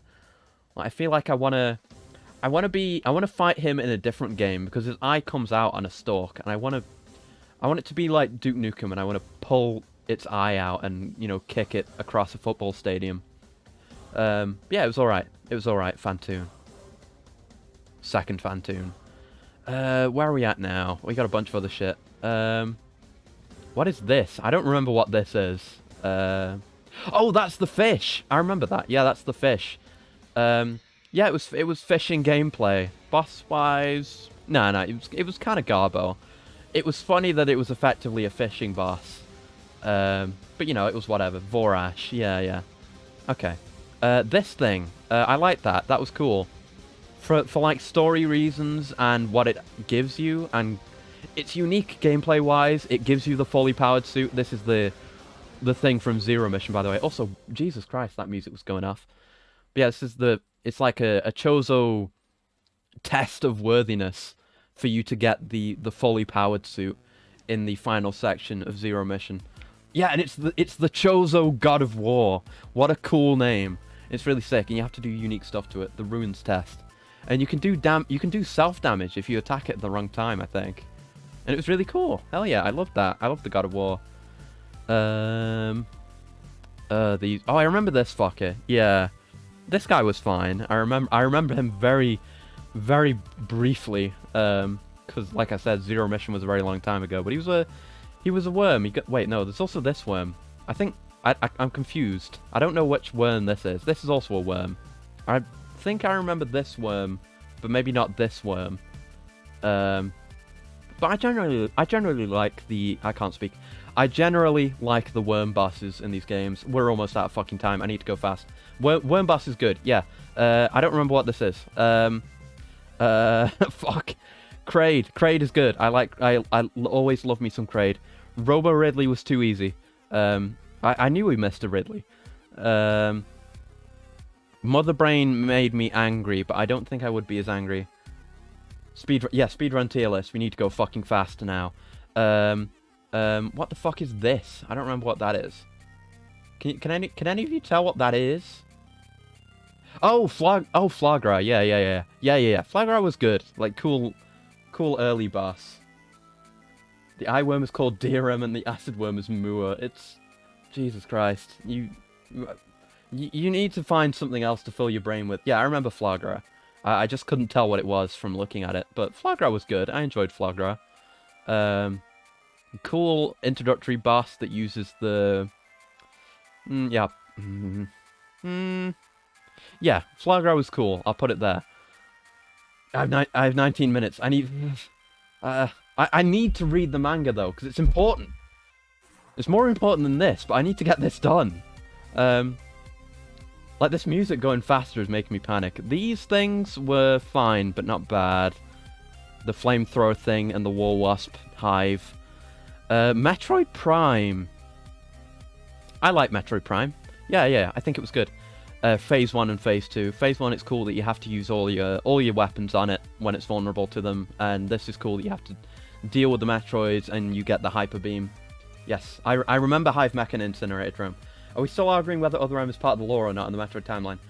No, we're not arguing. We're going extremely fast because Metroid Dread is coming out in 20 minutes in my time zone. I need to get through all these bosses really quickly, and we need to read the manga.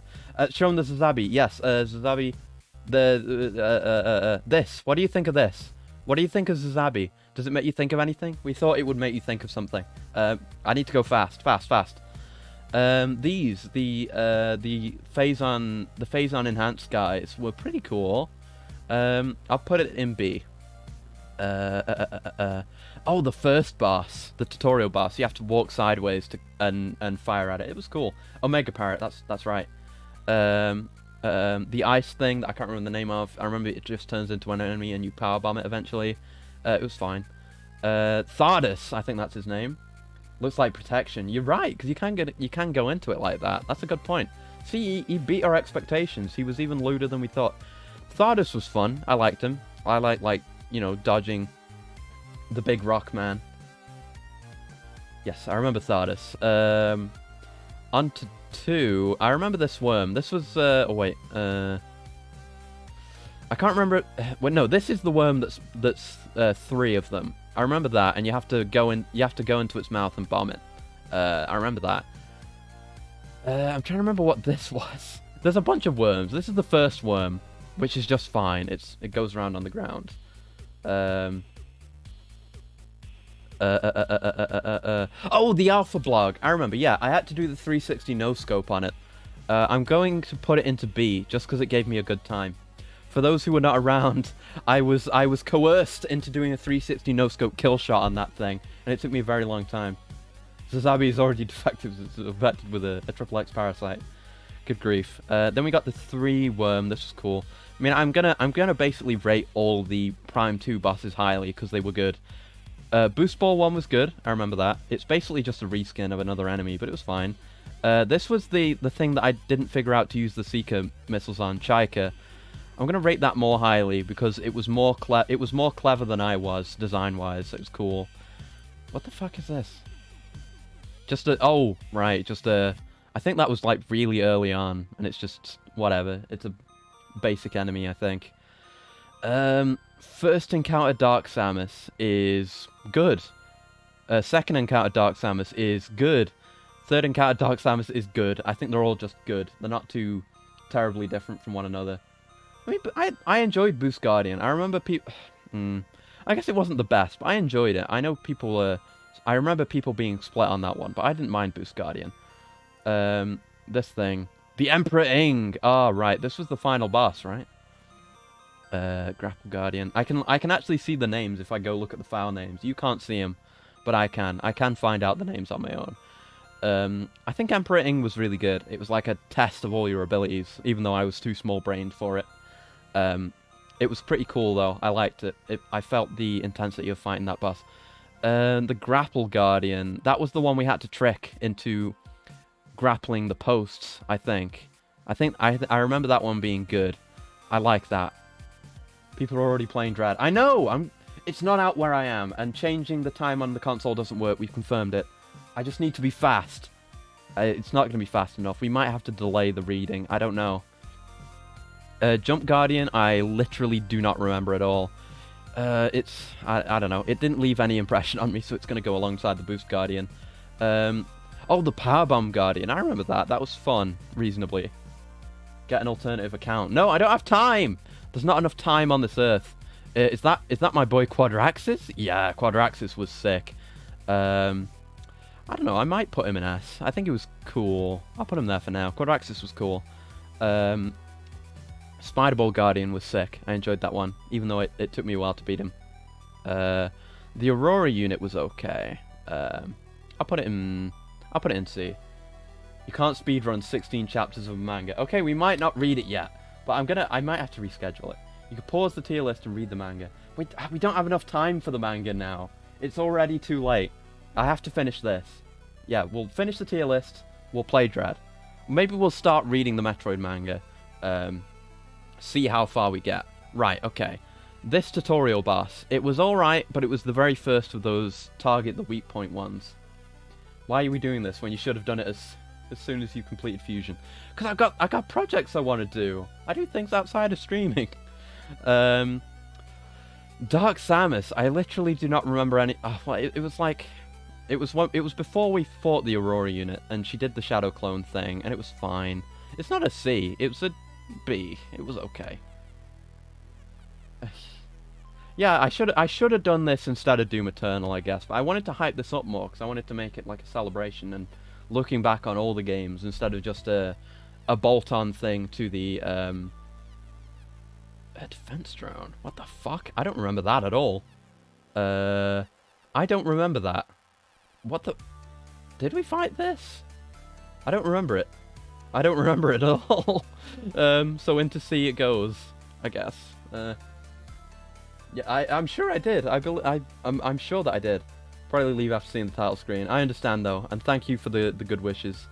Did I num-nums? I had my regular intake of materials at the usual time. I was expecting it to come out at 5 AM, so I was going to do some weird shit. Boost Ball in Prime 3? I don't know. I have no idea. I don't know. My brain is not operating. I hated her. She was awful. This dude was another one of these fucking stupid bosses with the targeting mechanic, so he goes below the first one. Because the first one was just the first one, you know. Is this the one I think... Yeah, Helios was sick. I liked Helios a lot. Into A it goes. I'm not going to... What do you mean go to sleep? The game's coming out in like 10 minutes. And I don't usually sleep around this time. This is the Beast Ride. Yeah, the Korak Rider thing. Yeah, that was cool. I like that one as well. It had a lot of stuff going on. Into A it goes. Metroid Hatchet. Oh, that thing was fun. I love the fact that you can... I'll put it in B. But I love the fact that you could basically insta-kill that thing once you've got the best beam. That was lovely. This motherfucker, Maganar. Maganar is going... I mean, I feel like he's not as bad as these. So he's going down here, but he's very low here, Maganar. And again, points off for being repetitive. Vegeta. I can't remember what his name is. He was cool. A. Yeah, he was neat. He was like surfing around, freezing stuff all over the place. He made big pillars. It's a cool fight. I was looking forward to fighting him, and he didn't disappoint. Very good.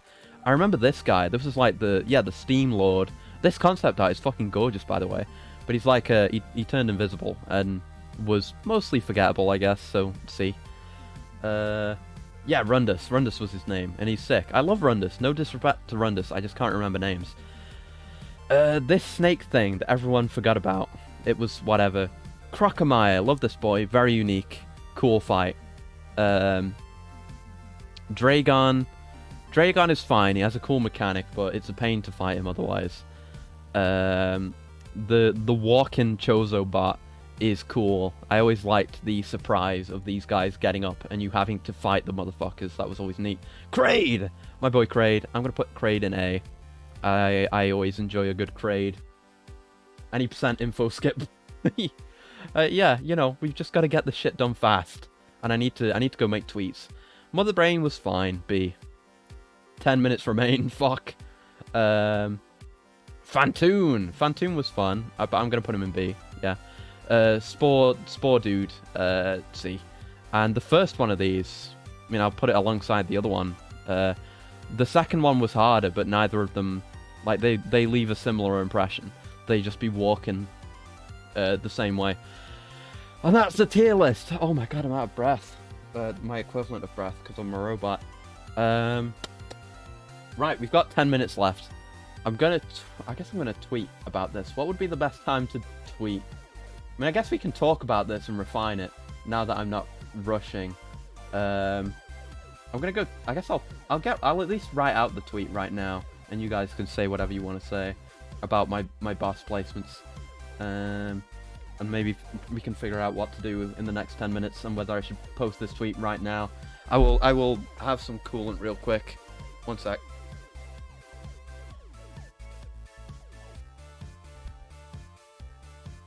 And fuck Randy Pitchford. Hell yeah, bro. Fuck that greasy piece of shit. You know what? I'm gonna bring something up.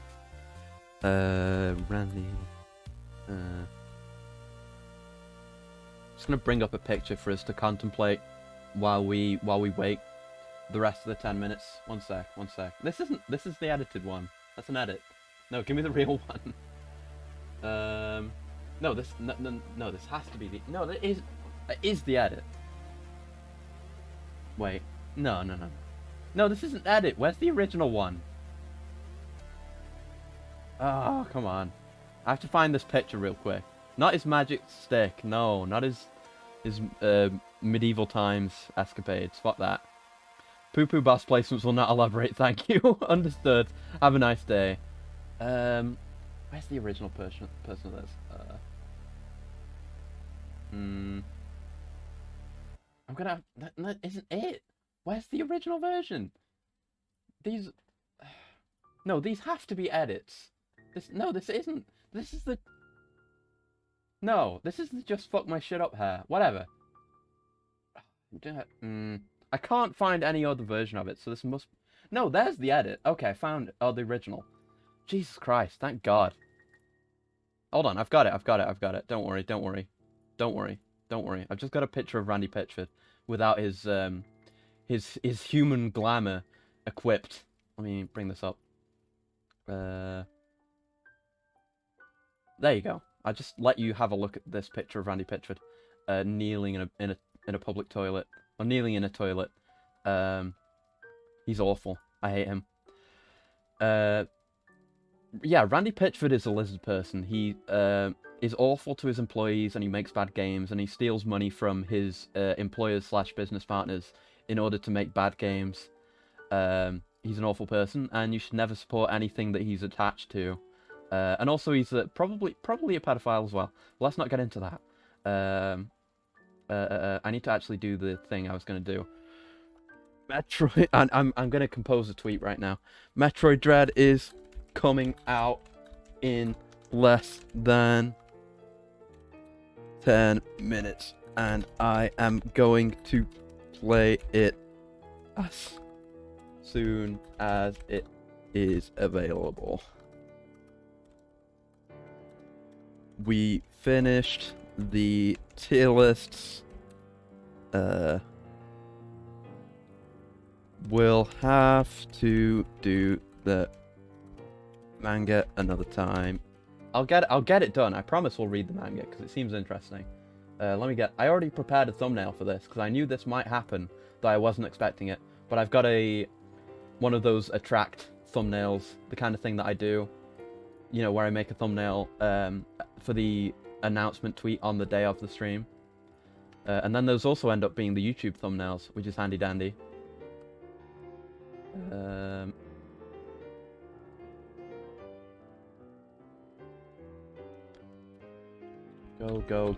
Go. And I'll just have the link on there. Okay, send tweet. Okay. And yeah, I guess that's good. Enough about that. 5 minutes remain. Do you have a favourite morph ball design? Oh, fuck. I'm gonna have to do a tier list for that, aren't I? It's good.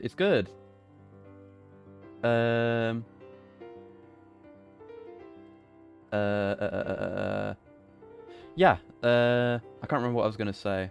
But yeah, I'll have to do a morph ball design one because I didn't see one when I was scrolling through these. Yeah, light suit ball is probably the best one, but PED suit, PED morph ball is really good. 5 minutes till funny bounty hunter gets funky. Oh boy. Yours is Dark Samus' morph ball design. That's a good one, yeah. Also remove the Randy picture. Yeah, you're right. I was about to, because I'm gonna switch over so we can have the switch visible. I'm gonna have to. I'll close all this. We'll get rid of that. We don't need that for now. Transition that over. Right. I guess I'll keep Mommy Samus down there. Just make her a bit smaller. There we go. Okay. I'm gonna have to. I don't have any windows. Yeah. I have to move all my windows open because I'm gonna have my Switch on. Yeah, my Switch open on the on my main monitor.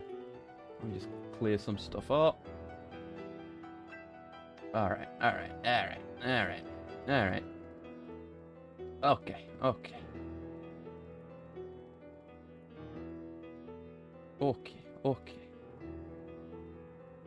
Okay, right, let me stop getting distracted and go over to the Switch. And turn off the music so it doesn't clash with the game. Good reminder, thank you. I'll turn it off when we actually start playing the game. Get this. Okay. And so just be 1 minute. I apologize for having nothing to say during this short period. I just need to rush and get everything working really quickly. There we go. It doesn't perfectly fit with the layout. Is the audio gonna work? I don't remember.